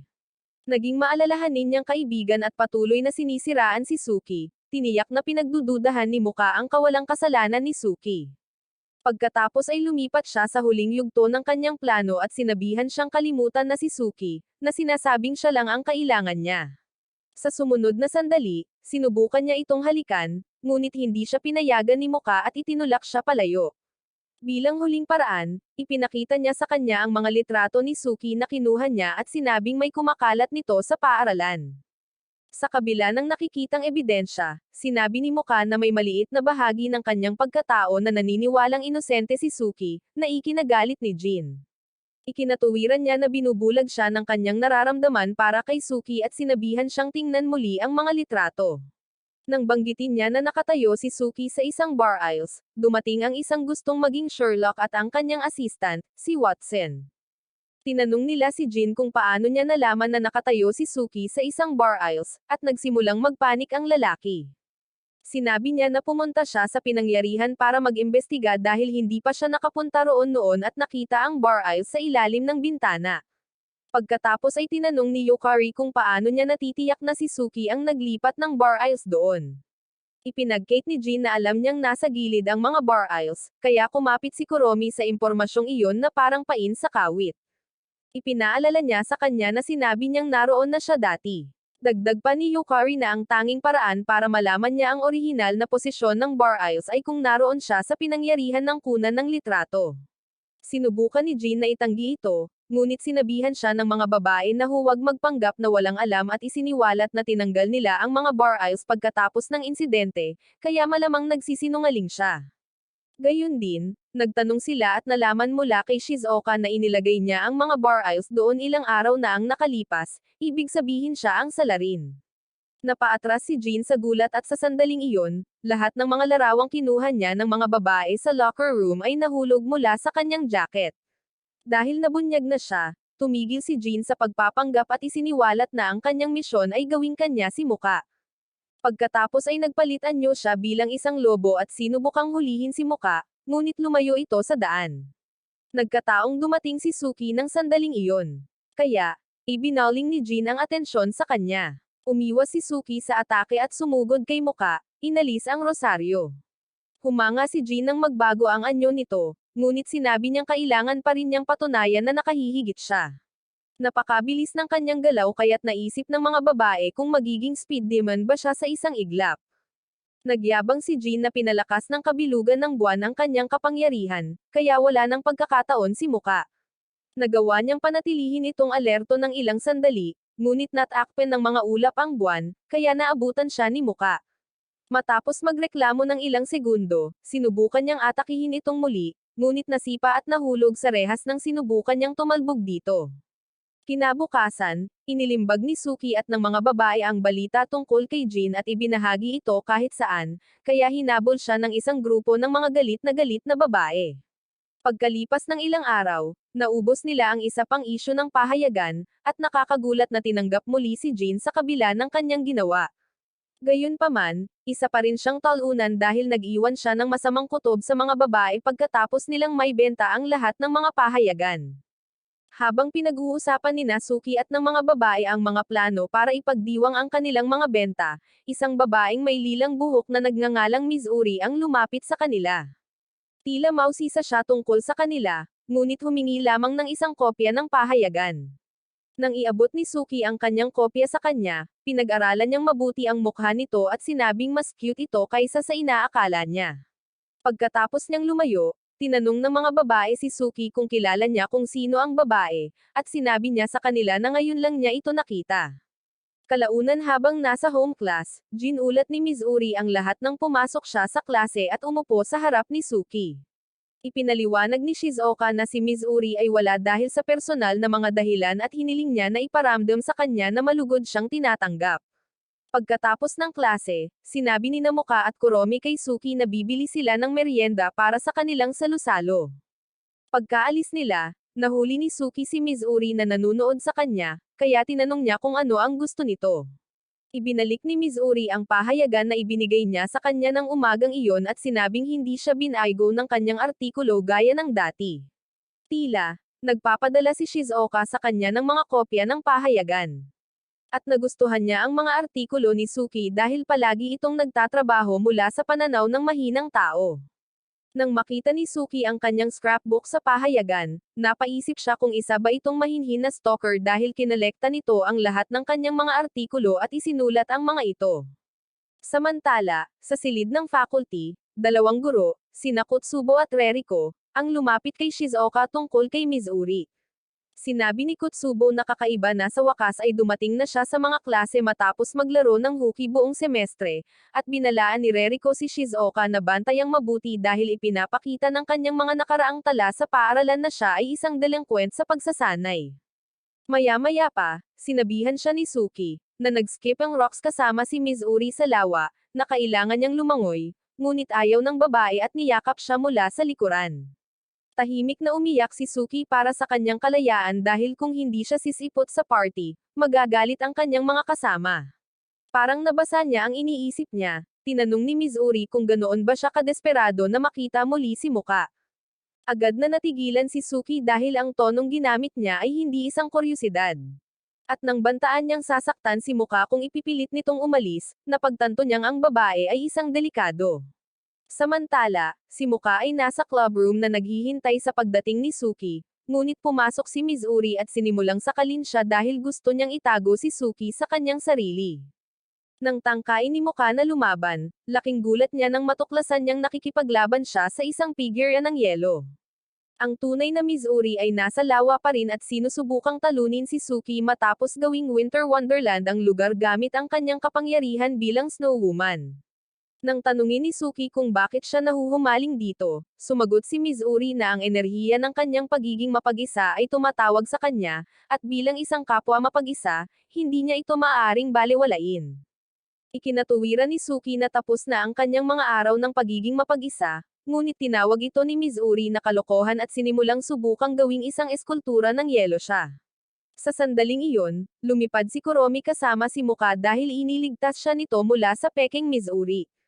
Dahil sa inis, ginamit ni Mizuri ang kanyang yelo upang patumbahin sila mula sa langit. At nang tangkain niyang tapusin sila, nakialam si Suki sa kanila at nagmakaawa sa kanya na tumigil. Sinabi sa kanya ni Mizuri na ginagawa niya ito para sa kanila, ngunit itinuro niya na wala sila at nag-iilusyon lang siya. Nang marinig ito, tinawag siya ni Mizuri na isang walang pusong lalaki at sumigaw bago naglaho kasabay ng isang bugzo ng nagyayelong hangin. Ilang sandali matapos ang kanyang dramatikong paglabas, nabasag ang yelo, kaya nahulog sa tubig si Suki at ang mga babae.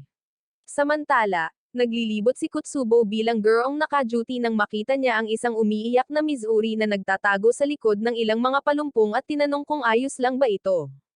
Kalaunan, habang si Suki at ang kanyang mga kasama ay nasa kanilang clubroom kasama si Yukari, sinusubukang magpainit, nakarinig sila ng mga ingay sa pasilyo. Nang lumabas si Yukari para mag-check, nakasalubong niya si Shizuoka, na nagsabi sa kanya na isinugod si Kutsubo sa infirmary dahil ginawang popsicle ni Mizuri ang lalaki. Ayaw maniwala ni Suki na inatake ni Mizuri ang isang guro, ngunit kinumpirma ni Reriko na pinangalanan ni Kutsubo si Mizuri bilang kanyang umaatake. Nang banggitin niya na si Mizuri ay itatapon, sinabi ni Suki na hahanapin niya si Mizuri at kakausapin ito. Tumutol ang mga babae, ngunit iginiit pa rin ni Suki na pumunta. Habang nagmamadaling lumabas ng kwarto, pumasok si Jin at nagtanong kung ano ang nangyari. Hindi nasasabik ang mga babae na makita siya, ngunit sinabi ni Jin na pupunta siya para magdala ng mga litrato ng natuklasan niyang impormasyon. Maya-maya pa, natagpuan ni Suki si Mizuri at nagmakaawa na bumalik sa paaralan upang humingi ng tawad kay Kutsubo. Tumanggo si Mizuri bilang tugon, pagkatapos ay umiyak siya at sinabi kay Suki na katulad lang din siya ng lahat na hindi siya naiintindihan. Nang sumunod na sandali ay sumigaw siya at isang bugzo ng nagyayelong hangin ang nagsimulang umikot sa paligid niya, na pumihil sa kanya. Kasabay nito, dumating si Muka at ang iba pa at ipinakita sa kanya ang mga larawang kuha ni Jin, na nagpapatunay na kumilos si Mizuri para ipagtanggol ang sarili dahil tinangka siyang saktan ni Kutsubo. Dahil sa hiya, sinubukan ni Suki na humingi ng tawad, ngunit lampas sa punto ng pangangatwiran si Mizuri. Nabuo ang mga bersyon ng yelo niya nang sumama ang kanyang enerhiya sa kanyang yelo, at ang bawat isa ay nagsimulang magsalita ng negatibo, na sumasalamin sa panloob na boses ni Mizuri. Pagkatapos ay pinatindi ni Mizuri ang tindi ng kanyang bagyo ng nyebe at nagsimulang tumawa. Ngunit sa sumunod na segundo, naputol ang lugar kung saan siya nakatayo. Mabilis siyang hinawakan ni Suki bago pa siya makalangoy kasama ang mga isda, ngunit kinwestiyon ni Mizuri ang kanyang mga aksyon. Sumagot si Suki na tama siya nang tawagin niya itong loner. Gayunpaman, iyon ang dating siya. Ang bagong siya ay may mga kaibigan at mas masaya kaysa dati, kaya gusto rin niya ito para sa kanya. Binalaan siya ng mga Mizuri clone na huwag magpaloko at sinabing kung tunay na nagmamalasakit si Suki sa kanya, papatunayan niya ito sa pamamagitan ng pagpapakasawi kasama niya. Nang umatake sila, humingi ng tawad si Mizuri, na sinasabing wala na siyang kontrol sa kanila. Ngunit pagkatapos ay sumaklolo si Muka. Nang malaya na ang kanyang ibang sarili, kinuha niya ang mga ice clone na may isang nagbabagang tingin, pagkatapos ay hinayla pabalik sina Suki at Mizuri. Gayunpaman, sinipa niya si Mizuri at sinabihan siyang gumawa ng isang bagay sa kanyang buhay sa halip na subukang wakasan ito. Kalaunan, habang nakaupo si Suki at ang mga babae sa club room na nakabalot ng mga kumot na nakikinig sa papuri sa kanila ni Shizuoka, pumasok si Mizuri, nakita ang isang bagong gupit. Sinabi niya na ito ay isang panlabas na senyales ng kanyang desisyon na magbago, at sinabi sa kanya ni Jin na gusto niya ang hitsura. Nang kumuha siya ng litrato, nagpasalamat si Suki sa kanya sa pagkalap ng ebidensya, na nagpatunay sa kawalang kasalanan ni Mizuri. Nagyabang si Jin na ginagawa lang niya ang kanyang trabaho, ngunit may mga larawan ng mga babaeng kalahating bihis na nahulog muli mula sa kanyang jacket, kaya sinugod siya ni Yukari at Kuromi dahil sa pagiging baboy pa rin niya. Pagkalipas ng ilang araw, habang nasa klase si Reriko sa matematika, hindi masagot ni Suki ang tanong niya at pinagtawanan siya. Pinayuhan siya ni Reriko na huwag nang mag-zonang dahil malapit na ang finals. Dahil dito, napagtanto niya na tapos na siya, kaya noong break, nagmakaawa siya kay Muka na turuan siya. Sinabihan siya nitong pumunta sa kanyang kwarto pagkatapos ng klase, ngunit bilang isang edukadong lalaki, agad na napunta sa ibang lugar ang isip ni Suki. Kaya, napagdesisyonan niyang hindi pwedeng pumasok sa kwarto ni Muka. Natataranta pa rin siya nang iuntog siya ni Muka sa pader at naubos ang dugo. Bago pa siya matapos, si Kuromi, na kanina pa nakikinig, ay padabog na binuksan ang pinto at idineklara na siya ang magiging tutor ni Suki. Pero bumaba si Yukari mula sa hindi alam ng Diyos kung saan at sinabi ang parehong bagay. Si Mizuri ang huling dumating, ngunit hiniling niya na magpaturo sa halip na alukan na magturo. Sinubukan ni Suki na ipaliwanag na sila lang ni Muka ang magtuturo. Ngunit sinabi ni Muka na wala siyang pakialam at sinabihan ang lahat na pumunta sa club room. Si Yukari ang namamahala sa pagtuturo bilang henyo ng residente. At nang matapos siya, nagpasalamat si Suki kay Muka sa pag-aayos ng mga bagay-bagay. Tiningnan din niya ang mga tala ni Muka at nang purihin niya ang mga ito, inalok ni Muka na gumawa ng isa pang kopya para sa kanya, sinasabing wala siyang pakialam na pagdaanan ang stress para sa kanya. Pinuno nito ng kagalakan ang lalaki at nagsimula ng isa pang pagtitigan sa pagitan nila. Maya-maya, habang naghahanda sina Suki at Muka na umalis sa paaralan, dumaan si Reriko. Nang banggitin nila na katatapos lang nila ng isang sesyon ng pag-aaral, sinabi ni Reriko sa kanila na nagsasayang lang sila ng oras. Hindi siya naniniwala sa mga grupo ng pag-aaral, at nang subukang ipagtanggol ni Muka na may natutunan si Suki, pinatigil niya ito, sinabing mga guro lamang ang maaaring magturo. Pagkatapos ay hinayla niya ang mukha ni Suki sa kanyang mga aset at sinabihan itong magkita kinabukasan pagkatapos ng klase para sa isang pribadong sesyon ng pagtuturo. Nakatayo lang si Muka doon at iniisip kung anong klaseng aral ang nasa isip ni Reriko. Kinabukasan pagkatapos ng klase, umupo si Suki sa club room kasama ang mga babae, nakikinig sa impormasyong nakalap ni Kuromi tungkol kay Reriko. Tila, ang babae ay labis na nahuhumaling sa pagtuturo kaya madalas siyang samobra. Ang isa pang balita ay ang kanyang katawan na inspirasyon ng kay Ivana ay nagpapabaliw sa mga lalaki, at kinasusuklaman ito ni Kuromi dahil naniniwala siyang lahat ng lalaki ay dapat na masunurin sa kanya. Pangungot siya na sinabihan siya ni Yukari na huwag magselos, ngunit ang tugon ni Kuromi ay nagdulot ng isang argumento tungkol sa mga pakana. Habang nagtatalo sila, pinayuhan ni Mukasi Suki na dumalo sa tutoring session ni Reriko dahil kung babagsak siya, kailangan niyang pumasok sa summer school. Hindi nakakagulat na ang tanging tumatak sa isip ni Suki ay ang tag-init. Kaya, ibinulalis niya na hindi na siya makapaghintay na magkaroon ng isang epikong beach episode. Gayunpaman, ipinangako pa rin niya kay Muka na papasa siya sa kanyang finals para makapaglaro sila sa ilalim ng araw. Agad na lumapit sa kanya sina Kuromi at Yukari at nagmakaawa na isama. Samantala, biglang kumuha si Mizuri ng shaved ice at sinabi kay Suki na gusto niyang kainin nila ito at panoorin ang pagsikat ng araw. Nakatitig lang sa kanya ang apat na babae dahil malinaw na ibang wavelength ang nasa dalaga. Kalaunan, nag-report si Suki kay Reriko at nagulat nang makitang nakadamit si Riko ng ganoon. Sinabi niya na para lang ito sa kanya, ngunit itinuro ni Suki na ang tanging motibasyon na nakukuha niya ay marumi. Nang patuloy siyang magreklamo, hinampas niya ang pisngi nito gamit ang kanyang letigo. At bilang isang estudyante, dapat siyang maging masunurin sa kanyang mga guro at sundin ang lahat ng kanilang mga utos. Pagkatapos ay sinimulan niyang ihampas ng malakas ang letigo, na nagudyok kay Suki na aminin na siya ay natatakot. At sinabi sa kanya ng babae na mabuti iyon. Ang mga pheromone na kanyang ginagawa ay puno ng takot at gustong-gusto ito ni Reriko dahil ito ang parehong uri na ginagawa ng mga tao. Pagkatapos ay dinilaan niya ang ilong ni Suki at binalaan itong maghanda dahil ang kanyang mga pribadong aralin ay matindi. Nang gabing iyon, gumugol si Muka ng maraming oras sa pagkopya ng kanyang mga tala para kay Suki, kahit na sinabi ni Reriko na hindi niya ito kayang tulungan. Kinabukasan, nilapitan niya si Suki upang ibigay sa kanya ang kwaderno, ngunit dumating si Reriko at inagaw ito. Inakusahan niya si Muka ng pagtatangkang sirain ang kanyang autoridad at sinampal siya ng libro bago umalis kasama si Suki. Habang lumilipas ang mga araw, nag-focus si Muka sa kanyang sariling pagbabasa, habang si Suki ay nanatili sa ilalim ng kontrol ni Reriko. Isang hapon, hinampas siya ni Reriko nang marinig niya itong hinihingi si Muka at nagpatuloy sa paggawa ng mga tila may pinag-aralang bagay, sinasabing lahat ng iyon ay para matulungan siyang manatiling nakapokus. Gayunpaman, hindi napigilan ni Suki nang umalangaw ang kanyang mga sigaw sa pasilyo. Isang nag-aalalang si Muka ang tumakbo sa silid upang alamin kung ano ang nangyayari. Ang nadatnan niya ay si Suki na sumasailalim sa electroshock therapy sa pamamagitan ng buntot ni Reriko, at nang makita siya ng babae, hindi siya natuwa. Isinandal niya ito sa pader at sinabing hindi niya hahayaang makahadlang ito sa kanya at sa kanyang hangarin na turuan ng maayos si Suki.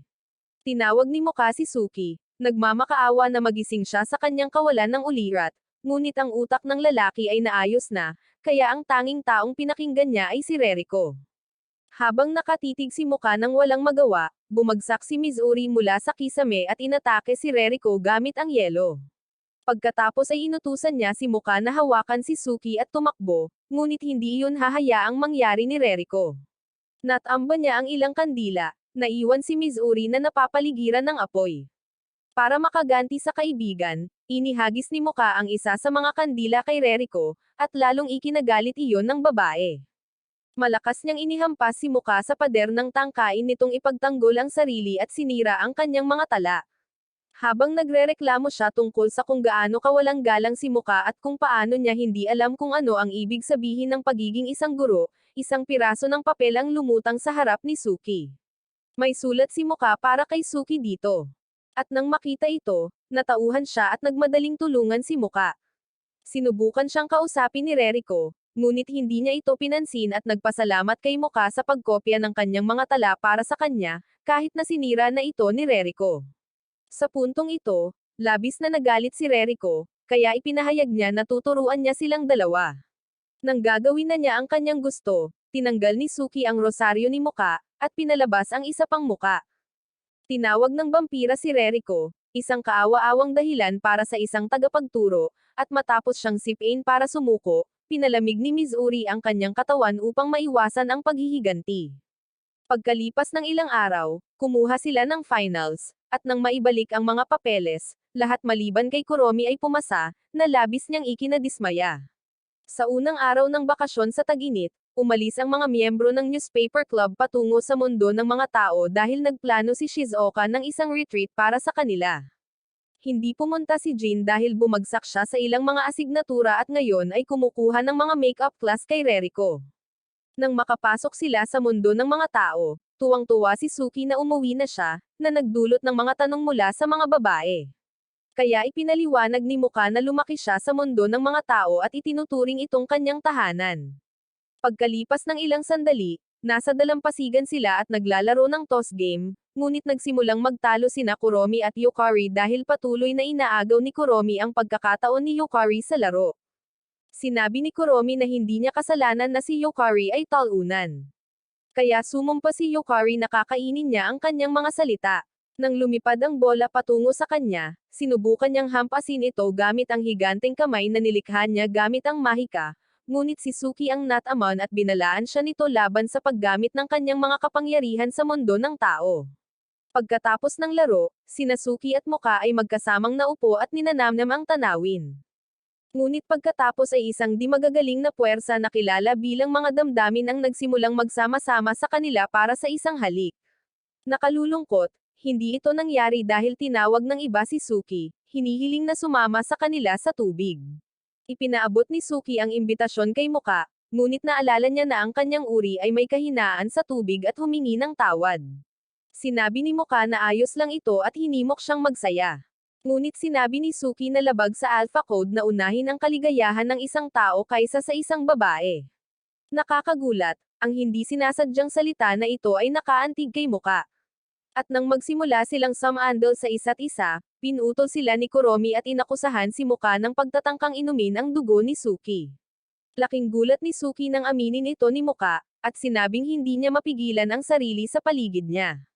Pagkatapos ay tinanong ni Kuromi kung ano ang gagawin niya kung mahimatay ito habang pinapakain niya ito. Sumugod sina Yukari at Mizuri kay Suki at sinabing aalagaan nila ito hanggang sa gumaling. Nang makita ito, niyakap siya ni Kuromi mula sa likuran at sinabing siya ang pinakamahusay na kandidato para gumanap na yaya. Nang tuluyan na silang tumigil sa pag-aaway dahil sa kanya, napunta ang atensyon ni Yukari sa isang burol ng sunflower. Kaya, nagpa siya ang barkada na pumunta roon, ngunit hindi nila napansin na may nagmamasid sa kanila. May isang mag-asawa rin sa burol, ngunit natakot ang babae sa pagpunta roon.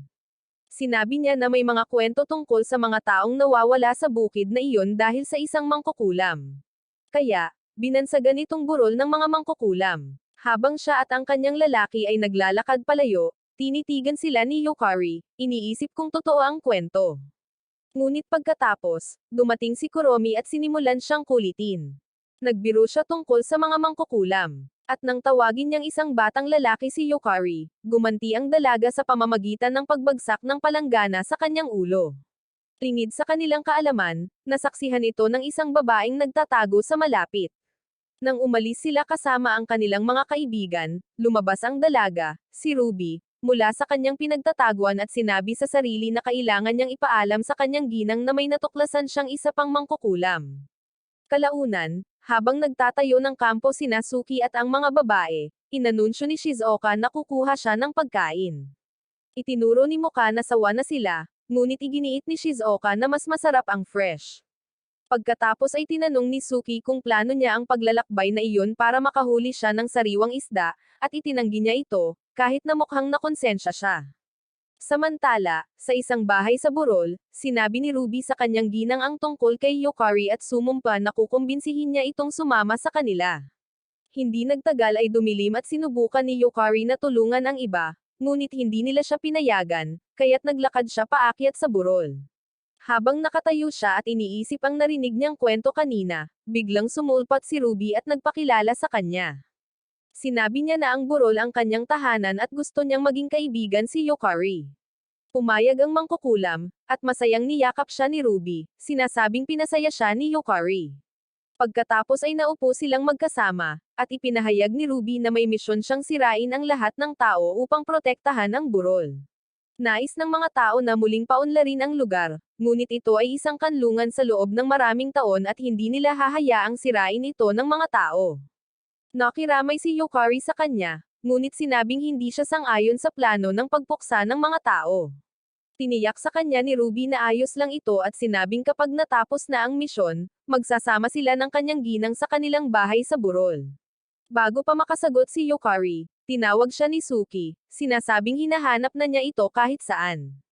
Humingi ng tawad si Yukari at sinubukang ipakilala siya kay Ruby, ngunit tumawag ang babae ng ilang halamang kumakain ng laman upang atakihin siya.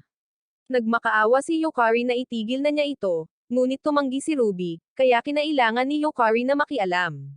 Nang tanungin ni Ruby kung bakit niya ginawa iyon, ipinaliwanag ni Yukari na kaibigan niya si Suki at hindi niya hahayaang may mangyaring masama sa kanya.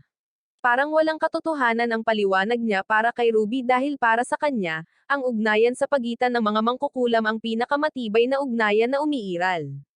Kaya ang mga talunan na bagay tulad ng kapangyarihan ng pagkakaibigan ay walang saysay para sa kanya at handa siyang sirain ito upang maiwasan ang panghihimasok ni Yukari. Itinali niya ito ng mga baging at muntik nang sumuko si Yukari. Gayunpaman, nang maalala niya ang panunukso ni Kuromi, pinakawalan niya ang kanyang kapangyarihan at sinira ang lahat ng mga halaman. Sa sandaling iyon, dumating si Muka at ang iba pa at nagulat sila nang makita na si Yukari ay nag-iisang nagpabagsak sa lahat ng mga halimaw ng halaman. Nang matamba siya sa pagod, sumugod sina Kuromi at Mizuri sa kanyang tabi, at sinimulan siyang pag-alitan ni Kuromi dahil sa paglampas sa batas. Itinuro ni Mizuri na hindi ito ang tamang oras para sa isang lektura, kaya hiniling niya kay Yukari na sumakay sa kanyang likod. Tumanggi si Yukari at humarap kay Ruby upang sabihin sa kanya na hindi na siya maaaring manatili sa kanya dahil mahalaga sa kanya ang kanyang mga kaibigan. Habang naglalakad siya palayo, sinundan siya ni Kuromi at Mizuri, ngunit patuloy na nagrereklamo si Kuromi na masyadong matigas ang ulo si Yukari para humingi ng tulong. Habang pinapanood sila ni Muka at Suki, sinabi ni Muka na natutuwa siyang walang nasaktan dahil labis siyang nag-aalala. Nagkaroon sila ni Suki ng isa pang sandali at nang tila maghahalikan na sila, inatake si Suki ng isa sa mga halaman. Nang mawalan siya ng malay, ipinahayag ni Ruby na iuuwi niya si Yukari kahit anong mangyari, ngunit hindi nakinig ang mga babae. Galit na galit si Muka kaya't nag-transform siya nang hindi inaalis ang kanyang rosaryo. Nawalan din ng kontrol si Mizuri sa kanyang mga kapangyarihan at sinubukang magdulot ng panahon ng yelo. Habang nag-transform si Kuromi at sinubukang atakihin si Ruby, ang babae ay naging parang Super Saiyan para protektahan ang kanyang sarili. Gayunpaman, sa susunod na sandali, nagising siya at nakita si Suki at ang mga babae na nakatingin sa kanya. Nang sinubukan niyang atakihin sila, inalok siya ni Suki ng isang lata ng tsaa at ipinaalam sa kanya na hindi nila siya sinusubukang saktan. Sinabi niya na gusto lang nilang malaman ang kanyang nakaraan. Kaya, kumalma siya at ikinwento sa kanila kung paano naging kanlungan ng mga mangkukulam ang burol. Ngunit nagsimulang mangwasak ang mga tao para sa makasariling layunin. Kaya, nanumpa ang mga mangkukulam na lilipulin ang sangkatauhan upang protektahan ang burol. Itinuro ng mga babae na kung itutuloy niya ang kanyang mga plano, hindi siya magiging mas mabuti kaysa sa mga taong kinasusuklaman niya. Hindi sumang-ayon si Ruby at galit na sinabing walang mali sa kanyang plano na wakasan ang sangkatauhan. Dahil dito, tinawag siya ng mga babae na isang mapagkunwari at bawat isa ay nagpahayag ng kanilang mga opinyon tungkol sa bagay na ito. Nang hindi na matiis ni Ruby, sinigawan niya sila na tumahimik at ipinahayag na kung aagawin ng mga tao ang burol, wala na siyang ibang mapupuntahan. Nang marinig ito, iminungkahi ni Suki na bumalik siya sa akademya kasama nila, sinasabing mas magiging panatag siya doon, at sumang-ayon ang mga babae. Ang kanilang bukas palad na alok ay nagpatigil kay Ruby, at sa kalagitnaan ng gabi, umalis siya sa tolda at umuwi. Pagdating doon, humingi siya ng tawad sa kanyang amo dahil sa hindi niya pagdala kay Yukari, ngunit pinarusahan siya ng babae ng mga multa. Nang mapagtanto ni Suki at ng mga babae na wala na si Ruby, tumakbo sila sa burol upang hanapin siya, ngunit inatake sila ng mga halamang halimaw ni Ruby. At nang sinubukan nilang makipag-usap sa kanya, sinabi niya na ang kanyang daan lamang ang katanggap-tanggap na daan. Pagkatapos ay tinawag niya ang isang kawon ng mga halimaw na kumakain ng laman na nilikha ng kanyang amo upang protektahan ang burol mula sa mga nanghihimasok. Agad na inutusan ng mga babae si Suki na tumakas, ngunit ang lalaki ay nakatayo roon na mukhang nalilito gaya ng dati. Dahil doon, nagpa siya sina Yukari, Kuromi, at Mizuri na protektahan siya. Sinubukan niyang sabihin sa kanila na hindi siya isang dalagang nasa kagipitan, ngunit agad siyang sinabihan na tumahimik at hayaan ang kanyang sarili na maligtas. Doon din, sumigaw si Muka dahil may baging na nananakit pa rin sa kanya. Nakita ni Suki ito bilang kanyang oras upang magningning, ngunit si Ruby ang sandatang ginawa laban sa kanya. Pinapunta niya ang kanyang mga halimaw sa halaman upang habulin siya at nang tuluyan na siyang nakulong sa ilalim ng lahat ng mga baging, humajijek siya at sinabing oras na para itapon ang basura. Sa loob ng halimaw na bahay uod, nagsimulang makaramdam si Suki ng kawalan ng silbi at nanalangin para sa isang pagkakataon upang patunayan ang kanyang sarili. Bigla, nagkaisa ang kanyang mga iniisip at inabot niya ang kanyang kamay sa kadiliman. Nakakagulat, naabot niya si Muka at tinanggal ang kanyang rosaryo. Ang pagsabog ng demonyong enerhiya ay sumire sa mga halaman, nabanihag ang mga ito, at muling ininsulto ng vampira na si Muka si Suki dahil sa pang-aabala sa kanya. Gayunpaman, mahusay niyang naiwasan ang mga pag-atake ni Ruby hanggang sa magkaroon siya ng pagkakataong tamaan siya ng kanyang malakas na sipa. Laking gulat ng lahat nang hindi natalo si Ruby, kaya tinawag siya ni Suki at Yukari na sumuko na sa kanyang krusada. Sumagot si Ruby na hindi niya gagawin iyon dahil kagustuhan niya at ng kanyang ginang na malipol ang lahat ng tao. Pagkatapos ay binuhay niya muli ang mga nahulog na halimaw, at nabihag din sina Suki at Muka. Nang magsimulang gumalaw ang mga halimaw, nasaktan si Suki, dahilan para mawalan ng kontrol si Muka. Bumitaw siya mula sa kanyang baging, sinipa si Ruby palayo sa daan, at pagkatapos ay pinalaya si Suki para makapagtuon siya kay Ruby. Habang nag-aaway sila, tumakbo si Suki patungo sa bahay sa burol, sinabi sa iba na kailangan niyang hanapin ang tinatawag na ginang ni Ruby. Nang makasalubong niya ang isang halimaw, sumugod sina Yukari at Kuromi na parang mga Avengers at lumaban upang linisin ang daan para sa kanya. Nang matapos siya, nanatili sila sa likuran upang pigilan ang ibang mga halimaw na sumunod sa kanya.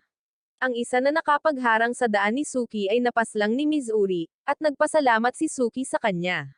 Pagkatapos ay tumakbo siya ng buong lakas papunta sa bahay at hindi na siya masyadong nagulat nang mapansin niya ang mga baging sa lahat ng dako. Sinundan niya sila hanggang sa silid kung saan sila nagmula at sinubukang kumbansihin ang ginang na paalisin ang kanyang mga halimaw. Gayunpaman, bigla siyang napabuntong hininga at mabilis na dinampot ang isang florera, na inihagis niya sa nag-iisang salamin sa silid. Samantala, sa labas, ang mga babae ay nagsisimula ng umabot sa kanilang limitasyon. Ngunit sa kasamaang palad, patuloy na dumarating ang mga halimaw. Nabihag pa nga ni Ruby si Muka. At nang subukang makipagkatuwiranan si Yukari kay Ruby, nagpa siya itong hulihin silang lahat sa isang higanteng bola ng baging. Bago pa man siya gumawa ng anuman, bumalik si Suki at sinabi sa kanya na oras na para itigil niya ang kanyang kabaliwan. Gaya ng inaasahan, sumagot siya na ginagawa niya ang kalooban ng kanyang ginang. Ngunit sinabi sa kanya ni Suki na ang kanyang tinatawag na ginang ay sawi na at matagal nang nasawi. Habang lumalabas sa bibig niya ang mga salitang iyon, biglang dinala si Ruby sa araw na nasawi ang kanyang ginang. Kinilala ng babae ang kanyang mga pagkakamali laban sa mga tao. Hiniling din niya kay Ruby na patawarin siya sa pag-alis at nangakong palagi siyang makakasama. Dahil hindi niya matanggap ang pagkasawi ng kanyang ginang, ginamit ni Ruby ang pinakamalaking gaslighting at kinumbinsi ang sarili na buhay pa ang kanyang ginang at isinusulong ang kanilang mga plano. Tumanggi pa ring tanggapin ni Ruby ang katotohanan. Kaya, nag-activate siya ng isang spell na sinabi ni Yukari na tuluyang sisira sa kanyang isipan. Pinagsama ng spell si Ruby sa kanyang mga halaman at habang nagsisimula siyang magwala, tinawag ni Yukari si Suki, hinihiling na kunin niya ang kanyang wand.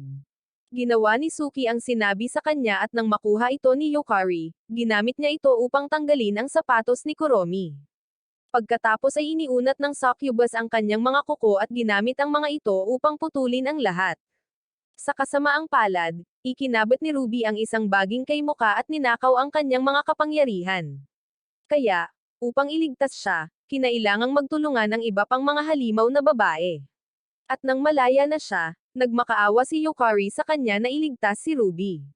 Nangako si Muka na gagawin niya ang kanyang makakaya, ngunit sinabi niya kay Yukari na ang pinakamagandang opsyon ay ang magpahinga ng mapayapa si Ruby. Pagkatapos ay sinugod niya ang binti ni Ruby na handang sipin. At nang ito ay sumalubong, ang halimaw at si Ruby ay biglang natapos. Ang huling nakita ni Ruby ay ang alaala ng kanyang nakababatang sarili at ng kanyang amo sa bukid.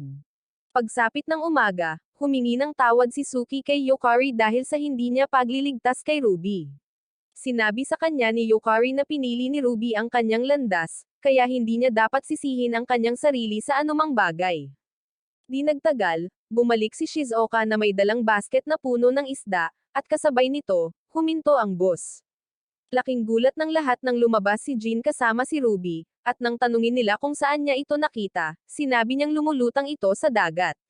Pagkalipas ng ilang linggo, nagbalik ang klase para sa ikalawang semestre, at ang mga tripulante ay tumungo sa club room bago ang pasukan, masayang iniimprenta ang kanilang unang papel para sa semestre. Sa kasamaang palad, nang lumabas sila para ibenta ang kanilang mga papel, natuklasan nila na may ibang grupo ang nagnakaw ng kanilang gawa. Nang tanungin ni Kuromi kung sino sila, isang babae na nagngangalang Keito ang lumapit at sinabing sila ang Super Newspaper Club. Kamakailan lamang ay inaprubahan sila ng paaralan at nagsusumikap silang ibigay sa mga estudyante ang hindi kayang ibigay ng orihinal na papel ng paaralan. Ikinatuwiran ni Kuromi na mas maganda ang kanilang pahayagan, kaya sinabi sa kanya ni Keito na malugod silang tinatanggap na subukang bawiin ang kanilang mga mambabasa. Sumumpa si Kuromi na gagawin nila ito at pagkatapos umalis ni Keito, sinimulan niya at ng kanyang mga kaibigan ang pamamahagi ng kanilang papel. Sa kasamaang palad, hindi nito nakuha ang atensyon ng mga estudyante at agad nila itong inihagis. Dahil hindi matanggap na inaagaw ang kanilang posisyon, hinanap ng grupo si Shizuoka, na nagkumpirma na Lehigh Timo ang Super Newspaper Club. Tinanong ni Suki kung bakit pinapayagan ng paaralan ang dalawang newspaper club, at isiniwalat ni Shizuoka na balak ng paaralan na panatilihin ang isa na may pinakamahusay na performance. Nang marinig ito, nangako si Kuromi na tuturuan si Keito at ang kanyang grupo kung ano ang tunay na hitsura ng pamamahayag. Ipinaalala sa kanya ni Suki na kailangan nila ang pag-aproba ni Jin dahil siya ang presidente ng club. Ngunit sinabi ni Kuromi na maaaring abala si Jin. Sa pagkakaalam nila, malamang ay nasa labas siya at tumitingin sa mga babae at kumukuha ng mga litrato para sa kanyang hating gabi na sesyon. Hindi nakakagulat, iyon mismo ang ginagawa ni Jin. Ngunit nang mahuli ang kanyang paningin, nakita niya si Keito at ang kanyang mga babae na kainahinala ang kilos. Nang araw ding iyon, nagbihis sina Kuromi at Yukari bilang mga malilikot na katulong at sinubukang linlanggan ang mga lalaking mahilig mag-subscribe sa kanilang pahayagan. Nangako rin si Kuromi ng libreng cookies, at masayang pumayag ang mga lalaki na mag-subscribe.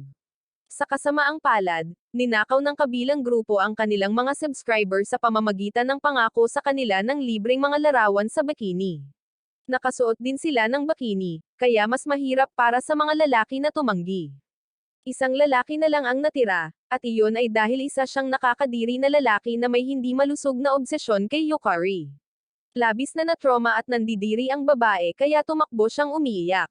Kaya binugbog ni Kuromi ang lalaki para kay Yukari. Pagbalik niya sa club room, humahagulgol na si Yukari, pero sinabihan lang siya nitong panasan ang kanyang mga luha at bumalik sa trabaho.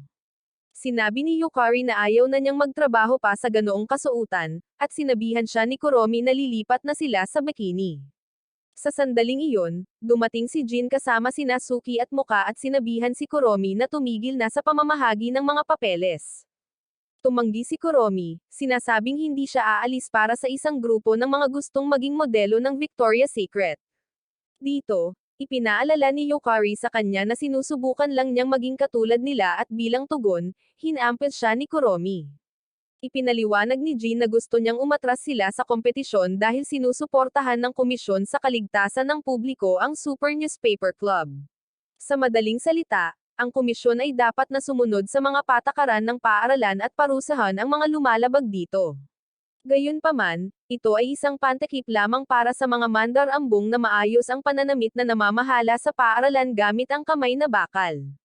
Inalis din nila ang anumang itinuturing nilang banta, at ang kanilang club ay mataas sa kanilang listahan ng mga binabantayan.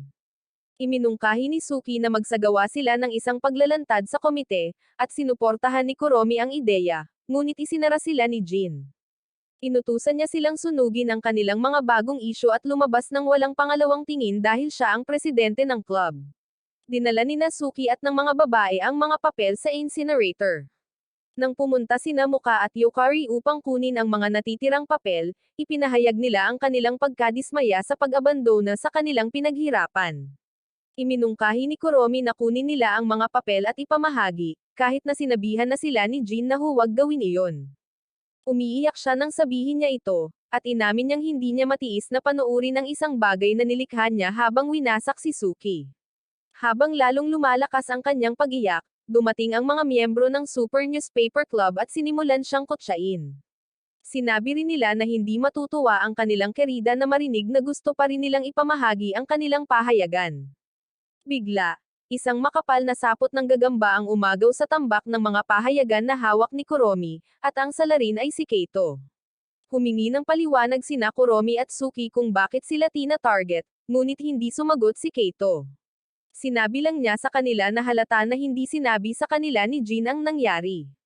Gayunpaman, hindi na niya ito ipinaliwanag pa at sinabihan silang sumuko na dahil ang kanilang club ay kasaysayan na ngayon. Sumagot si Kuromi na nananaginip lang siya at hiniling na ibalik agad ang mga papeles. Ikinagalit ni Keito ang utos na iyon, kaya itinapon niya ang tambak sa apoy upang patunayan na seryoso siya. Agad na sinubukan ni Kuromi na kunin ito, ngunit pinigilan siya ng mga allopiers ni Keito. At nang sinubukan ni Suki, isinabit siya ni Keito gamit ang kanyang mga sapot. Pagkatapos ay ibinunyag niya ang kanyang anyo ng gagamba kasama ang kanyang uniforme sa Safety Commission. Sinabi niya na trabaho nila ang pagtataguyod ng hustisya, ngunit sinabi ni Kuromi na ang kanilang uri ng hustisya ay kasing baluktot ng isang senado. Bilang tugon, sinabi ni Keito na tuturuan niya siya ng ilang kagandahang asal at pagkatapos ay bitagin siya sa isang sapot ng gagamba. Nang ang tatlong iba pang mga babae ay magbagong anyo at palibutan siya, tinanong ni Kuromi kung ano ang kanilang gusto. Isiniwalat ni Keito na tinurukan niya sila ng kanyang kamandag at ginawa silang sunod sonyeran sa kanya dahil dati silang kabilang sa mga club na tumututol sa Safety Commission. Pagkatapos ay nagsimulang gumapang siya papunta kay Kuromi upang gawin siyang bagong alipin, ngunit inatake siya ni Mizuri gamit ang mga piraso ng yelo. Gumanti si Keito gamit ang isang makapal na balumbon ng sapot, ngunit nagtago si Mizuri sa likod ng isang puno at muling nagpakita upang sabihin kay Keito na ang kanyang kalaban ay si Muka. Sa sumunod na sandali, bumalik sina Muka at Yukari at sa tulong ni Yukari, naabutan ni Muka si Suki. Ngunit sa halip na hawakan ang kamay nito, hinawakan nito ang rosaryo at pinakawalan ang isa pang muka. Matapos niyang iligtas si Suki, hiniling ni Kuromi na iligtas din siya, ngunit tumanggi si Muka. Sinabi niyang malaki na si Kuromi, kaya walang nagawa si Kuromi kundi palayain ang sarili. Sa galit, hinabol ni Keito si Muka, ngunit ginamit ni Muka ang kanyang mga sapot upang hilahin siya bago niya ito atakihin sa kanyang natatanging sipa. Pagkatapos ay tinapos siya ni Kuromi sa pamamagitan ng pagsipa sa kanyang sapot kasama ang kanyang mga kasamang babae. Ang lakas ng sipa ay nagpagulong-gulong sa kanila hanggang sa bumagsak sila sa isang puno. Nang maayos na ang lahat, bumalik ang grupo upang tingnan ang kanilang mga papeles. Sinabi ni Suki sa mga babae na kailangan nilang ipasa ang kwento sa Safety Commission, at pumayag sila. Nang araw ding iyon, ipinaalam kay Kuyo, ang Pangulo ng Public Safety Commission, ang tungkol sa pagkatalo ni Keito. Hindi siya nagulat dahil nakalaban niya ang isang halimaw na may S-class, ngunit sinabi niya na lumampas na sa hangganan ang newspaper club. Tila, may ginawa sila sa club noon, kaya naman nag-iingat si Jin sa kanila. Gayunpaman, sa ngayon, partikular na interesado si Kuyo kay Suki. Habang tumatagal ang linggo, nakalap ni Suki at ng mga babae ang ebidensya ng mga maruruming gawain ng Safety Commission. Sa isa sa kanilang mga brainstorming meeting, biglang gumapang palabas si Mizuri mula sa ilalim ng mesa, halos takutin sila papunta sa kabilang buhay. Sinabi niya sa kanila na nakahanap siya ng mga taong handang magbahagi ng impormasyon, na nagpasabik sa lahat at nagudyok ng mas maraming tanong. Ang mga impormante ay ang mga fanboy na iyon, at pumayag lamang silang magsabi matapos silang sundan at pagbantaan ni Mizuri. Nang araw ding iyon, pumunta sina Suki at ang mga babae sa fan club para makita ang mga lalaki, para lamang matuklasan ang isang dambana na inialay sa lahat ng tatlong babae. Gayunpaman, hindi nila pinansin ang mga bagay at tinanong ang mga miyembro ng club kung nasaan ang kanilang mga pinuno. Ipinaalam ng isa sa mga miyembro na kinuha ng Safety Commission ang kanilang mga pinuno, ngunit hindi siya or ang iba ay sumang-ayon na sabihin sa kanila kung bakit. Nang magsimulang humingi ng kasagutan ang mga babae, pinalayas nila sila, sinasabing ayaw nilang masangkot sa gulo. Samantala, ipinaalam kay Kuyo ng isa sa kanyang mga nangungunang kinatawan na ang mga tagahanga ay naglathala ng ilang mainit na tsismis. Kinabukasan, habang si Jin ay muling nag-eespiya sa mga babae, nakita niya si Kuyo at ang kanyang grupo na patungo sa isang lugar. Ang lugar na iyon ay naging silid-aralan ni Suki at sinabi ni Kuyo kay Suki na pinaghihinalaan siyang tao at dadalhin para sa pagtatanong. Agad na natigilan si Suki, ngunit ipinagtanggol siya ng mga babae at inakusahan si Kuyo ng paggawa ng mga kasinungalingan. Tiniyak sa kanila ni Kuyo na hindi siya nagsisinungaling at sinabing tinatanggap din niya ang mga babae upang makumpirma nilang hindi sila mga kasabwat. Habang palabas silang apat, nagtipon ang lahat ng mga estudyante upang panuurin sila at magtsismisan sa isa't isa. Sinabi ng isa sa mga kinatawan kay Kuyo na kailangan pa rin nilang arestuhin sina Yukari at Jin, ngunit sinabi ni Kuyo na dapat niya silang hayaan na lamang. Sigurado siyang hindi gagawa ng anumang kalokohan si Jin dahil sa nangyari noong nakaraang taon. Tungkol naman kay Yukari, itinuring niya itong walang halaga, kaya walang nakapansin ng tangkaing tulungan niya ang kanyang mga kaibigan. Gayunpaman, pinigilan siya ni Jin, sinabing hindi siya dapat maging pabaya at mahirap, kaya't napaiyak si Yukari. Kalaunan, sa isang dambana sa likod ng paaralan, tinanong ni Kuyo si Suki, ngunit tumanggi ang lalaki na aminin ang paratang. Nang makita ito, sinabi ni Kuyo na hindi mahalaga dahil mayroon silang sapat na ebidensya upang ideklara siyang nagkasala. Upang patunayan ito, ipinakita niya kay Suki ang mga clip mula sa kanyang mga kaklase at mga sesyon ng interogasyon ng mga guro. Sinabi nilang lahat na amoy tao siya, umakto bilang tao, at hindi kailanman sinubukang magbagong anyo or sabihin sa kahit sino kung anong uri siya ng halimaw. Habang pinapanood ni Suki, ipinakita ang clip ng interogasyon ni Kuromi. Sa una, matapang na ipinagtanggol ng babae si Suki. Ngunit nang tanungin ng interogador kung nakita na ba niya si Suki na nagbagong anyo, nawalan siya ng gana. Ganito rin ang naranasan ni Mizuri. Habang si Muka lang ang nanindigan sa kanyang kwento, ngunit pinagbantaan siya ng investigador ng tubig. Nang makita ito ni Suki, nagmakaawa siya kay Kuyo na palayain ang mga babae, ngunit sinabi ng lalaki na gagawin lamang niya ito kung aamin si Suki. Upang ipakita na seryoso siya, isiniwalat niya ang mga tagahanga at ipinaliwanag na sila ang nagbunyag ng sikreto ni Suki pagkatapos ng ilang beses na pambubugbog. Pagkatapos ay sinimulan niyang kutsain si Suki, na sinasabing mareresolba ang isyu kung magbabago lang siya or aamin.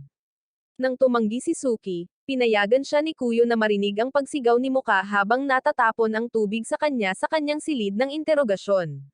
Sinubukan ni Suki na atakihin si Kuyo, ngunit hindi pa siya nakakalayo ay itinulak siya sa sahig at pinigilan. Pagkatapos ay nagsimulang maglaro ng mga laro sa isip si Kuyo sa kanya, at nang hindi na makatiis si Suki, inamin niya na siya ay tao. Nagsimulang tumawa ng matagumpay si Kuyo at sa pagpitik ng kanyang mga daliri, nagpakita ang mga babae sa silid. Lumalabas na ang buong gusali ay may mahika ng ilusyon kaya ginamit iyon ni Kuyo para sa kanyang kalamangan upang matiyak na maririnig ng mga babae ang pag-amin ni Suki. Tila natulala sina Kuromi at Mizuri habang sinasabi ni Muka kay Suki na hindi siya dapat nagsalita. Bigla, sinampal ni Kuromi si Muka at tinawag itong sinungaling. Sinubukan ni Suki na ipaliwanag na hindi kasalanan ni Muka, ngunit ayaw makinig ni Kuromi. Pagkatapos ay iniutos ni Kuyo na palayain sina Kuromi at Mizuri habang ikinulong si Muka dahil tinulungan niya si Suki na itago ang kanyang pagkakakilanlan. Nang madala ang mga babae, hinatulan si Suki at ipinaalam sa kanya na tatapusin siya. Pagbalik sa club room, nakaramdam ng kawalan ng magawa sina Jin at Yukari tungkol sa sitwasyon. Ngunit pumasok sina Mizuri at Kuromi. Natuwa si Yukari hanggang sa sinabi nila sa kanya ang katotohanan tungkol kina Suki at Muka. Hindi alam ni Jin kung ano ang dapat maramdaman. Kaya nang lumabas si Mizuri, ginawa rin niya ang pareho at sinabi sa mga babae na huwag siyang asahan ng ilang sandali. Pagkatapos ay tinanong ni Kuromi si Yukari kung ano ang iniisip niya tungkol sa mga tao, at inamin ng babae na ang kanyang damdamin ay malakas na naimpluwensyahan ng mga kwentong narinig niya noong lumalaki siya. Inamin ni Kuromi na ganoon din siya. At nang malapit na siyang magsalita pa, narinig ang boses ni Kuyo sa mga speaker. Ipinaalam niya sa mga estudyante na inamin ni Suki na siya ay isang tao at tatapusin sa publiko pagsapit ng alas 4. Nagpanggap silang sinamahan si Suki sa lugar ng pagpaslang, at bawat estudyante ay may kani-kanilang opinyon, ngunit ang mga nakaramdam na ang parusa ay masyadong malupit ay pinatalsik ng isang diputado. Mahusay na ginawa ni Kuyo ang pagpukaw sa mga tao, at dinagtagal ay sinimulan nilang hiyawan ang ulo ni Suki. Agad na sinabi ni Yukari kay Kuromi na kailangan nilang iligtas si Suki, ngunit ang succubus ay labis pa ring apektado ng pagtataksil upang gumawa ng anuman maliban sa pag-iyak. Sa piitan, sinubukan ni Muka na tanggalin ang kanyang rosaryo upang makatakas siya, ngunit hindi niya ito magawa, kaya't lumuhad siya habang umiiyak. Pagbalik sa labas, si Suki ay nakabitin para makita ng lahat. At habang hinihingi ng mga estudyante ang kanyang kasawian, hiniling niya kay Kuyo na huwag saktan si Muka at ang iba pa. Tiniyak sa kanya ni Kuyo na ang kanyang mga kaibigan ay hindi magdurusa sa kanyang mga kamay dahil ang kanyang pagkasawi ay magiging mabilis at walang sakit. Nang marinig ito, nagsimulang umiyak si Suki, ngunit napagkamalan ng mga nagtitipon ang kanyang mga iyak bilang takot. Samantala, nakaupo si Mizuri sa parehong lugar kung saan siya iniligtas ni Suki nang magpakita ang isang uwak at sinabi sa kanya na oras na para bayaran ang utang na iyon. Pagkatapos ay sinundan ng uwak na iyon sina Yukari at Kuromi sa lawa at sinabi sa kanila na oras na para iligtas ang kanilang lalaki. Sa piitan, nawalan na ng pag-asa si Muka, ngunit ang kanyang ibang sarili ay nagsalita sa kanya sa pamamagitan ng krus at sinabi sa kanya na tandaan na hindi siya nag-iisa. Pagkatapos, nagpakita ang uwak at pagkatapos siyang palayain, ay nagpalit anyo bilang Ruby. Dumating din ang iba, ngunit lumapit si Kuromi kay Muka at muling sinampal siya. Pagkatapos ay sinabi niya sa kanya na galit pa rin siya na itinago ni Muka ang katotohanan sa kanya, at humingi ng tawad si Muka. Mabilis na pumagitan si Ruby at sinabing hindi pa ito ang oras para ayusin ang kanilang problema, kundi para iligtas si Suki, at sumang-ayon ang lahat. Dumating ang oras para sa pagpaslang kay Suki at muling pinasigla ni Kuyo ang karamihan. Habang naghihiyawan sila, sinunog niya ang patungan ng pagpaslang kay Suki. Gayunpaman, hindi nagkaroon ng pagkakataong magliyab ng maliwanag ang apoy bago ito inapula ni Mizuri gamit ang kanyang yelo. Pagkatapos ay lumipad pababa sina Kuromi at Ruby at sa utos ni Muka ay pinalaya si Suki at lumipad palayo. Sinabi ni Kuyo na nagkakamali sila ng malaki sa pagkontra sa paaralan, ngunit sinabi ng mga babae na wala silang pakialam sa paaralan. Nang marinig ito, sinabi ni Kuyo na nagkakamali sila ng malaki at isiniwalat na si Jin at ang mga dating miyembro ng newspaper club ay iniimbestigahan din ng komisyon. Kaya't pinahirapan niya ang kanyang mga tauhan ng husto kaya napilitan silang sumuko. Ang tanging pagkakamali niya ay hindi ang pagbuwag sa club noon, ngunit sinabi niyang itatama niya ito sa pamamagitan ng pagpaslang sa lahat ng kasalukuyang miyembro. Pagkatapos ay inutusan niya ang kanyang mga deputy na atakihin ang mga babae habang hinahabol niya si Suki at ang iba pa. Nang makita ito, sinabihan ni na Yukari at Mizuri si Muka na umalis, nangakong magsasama-sama muli kapag naharap na nila ang maliliit na talunan. Nagpasalamat si Muka sa kanila at tumakbo palayo. At nakakagulat, nauna siyang nakarating sa rooftop kay Kuyo. Gayunpaman, biglang sumulpat ang lalaki at inatake si Suki gamit ang isang palaso ng apoy. Tumagos ito sa kanyang puso at sinunog siya. At nang siya ay matamba, niyakap siya ni Muka at nagmakaawa na manatili sa kanya. Sinabihan lang siya ni Suki na alagaan ang lahat bago niya tanggalin ang kanyang rosaryo. Nakakagulat, ilang segundo ang lumipas bago nagbago ang anyo ni Muka. At nang mapadako ang tingin ng vampirang si Muka kay Kuyo, sinugod niya ito at sinipa sa ibang bubong. Sa sandaling iyon, dumating sina Yukari at Mizuri, nagulat nang makitang nakahiga si Suki sa sahig at hindi gumagalaw. Nagsimulang humingi ng tawad si Kuromi dahil sa hindi niya pagprotekta sa kanya. Ngunit sinabi ni Muka na hindi pa nawawala ang pag-asa. Nararamdaman pa rin niya ang puwersa ng buhay ni Suki, kaya nagpasya siyang ibigay dito ang kanyang dugo dahil kilala ang dugo ng vampira na may mga katangiang nakapagpapagaling. Bago pa siya makapagsimula, bumalik si Kuyo sa kanyang anyong demonyong fox at inatake ang mga babae gamit ang isang malakas na pagsabog. Mabuti na lang at biglang nagpakita si Jean mula sa kung saan at siya ang naapektuhan ng pagsabog. Bago nawalan ng malay, sinabi niya sa mga babae na ayaw niyang mawalan pa ng mga miyembro ng club. Tinawag siyang walang isip ni Kuromi dahil pakiramdam niya ay isinakripisyo niya ang kanyang sarili para sa wala. Nang maghanda si Kuyo na umatake muli, ang mga babae ay umakto na parang mga kalasag at sinabihan si Muka na gawin ang lahat ng kanyang makakaya upang iligtas si Suki. Sinabi sa kanila ni Muka na maaari silang lahat masawi, at sinabi nilang wala silang pakialam. Kaya, pinilit niya ang sarili na magtuon kay Suki at sinimulan ang proseso ng paglilipat. Sinimulan ni Mizuri ang pag-atake kay Kuyo, na pinuri ang kanyang mga pagsisikap, ngunit tiniyak sa kanya na walang kabuluhan ang lahat, at pinatunayan niya ito sa pamamagitan ng pagpapaputok sa kanya. Sumunod na hinabol siya ni Kuromi, ngunit pinanatili lamang niya itong abala ng sapat na panahon para makumplito ni na Yukari at Ruby ang isang spell upang mahuli siya. Kinukot siya sila ni Kuyo nang bitawan nila ito at ginamit ang kanyang mga apoy upang sunugin ang mga barahan na nakapalibot sa kanya. Gayunpaman, ang hindi niya inaasahan ay ang abo ay naging isang malaking ibon, na tumusok sa kanyang mata. Nang magsimula siyang sumigaw, inakala ng mga babae na nanalo sila, ngunit sa halip ay nagbago siya sa kanyang ultimate form at inatake sila ng isang malakas na pagsabog. Ginamit ni Mizuri ang kanyang huling lakas upang protektahan sila. At nang mapagtanto ito ni Kuyo, sinabi niyang pinatagal lang niya ang hindi maiiwasan. Mabuti na lang at tapos na si Muka kay Suki, kaya agad niya itong inatake. Ang problema lang ay ang pagsasali ng dugo ay lubos na nagpahina sa kanya, kaya madaling naharang ni Kuyo ang kanyang mga atake at tumama sa kanya. Ang huling atake ay nagpalipad sa kanya sa tabi ni Suki, kaya sinabi ni Kuyo na sabay niya silang tatapusin at hinampas sila ng isang malakas na atake. Hindi makapaniwala ang mga babae, ngunit nakita ni Kuromi si Suki na nakatayo sa rehas habang hawak ni Muka ang kanyang mga bisig. Tinapik niya ang noo nito dahil sa paghihintay niya sa kanyang matamis na oras para magising habang si Kuyo ay nagsimulang sumugod dahil hindi sila nasawi. Pagkatapos ay sinimulan niya silang salakayin, nangakong hindi siya mabibigo sa pagkakataong ito. Ngunit bigla siyang hinawakan ni Jean mula sa likuran, pinigilan siya sa lugar para hampasin siya ni Muka ng kanyang signature kick. Ang sipa ay napakalakas kaya't parehong nahulog sina Kuyo at Jean sa sahig sa ibaba. Dahil natapos na ang kanyang trabaho, ibinalik ni Muka ang kanyang rosaryo sa lugar, at bumalik ang tunay na Muka. Sa sandaling iyon, dumagsa ang mga estudyante at si Shizuoka sa bubong at inakala ng lahat na natalo ni Suki si Kuyo. Sinubukan ni Suki na ipaliwanag na mali ang kanilang akala, ngunit nagsimula silang humingi ng tawad at magpasalamat sa kanya sa pagpapalaya sa kanila mula sa malupit na pinuno. Kalaunan, tumulong ang mga estudyante sa paglipat ni Muka at Mizuri sa infirmary.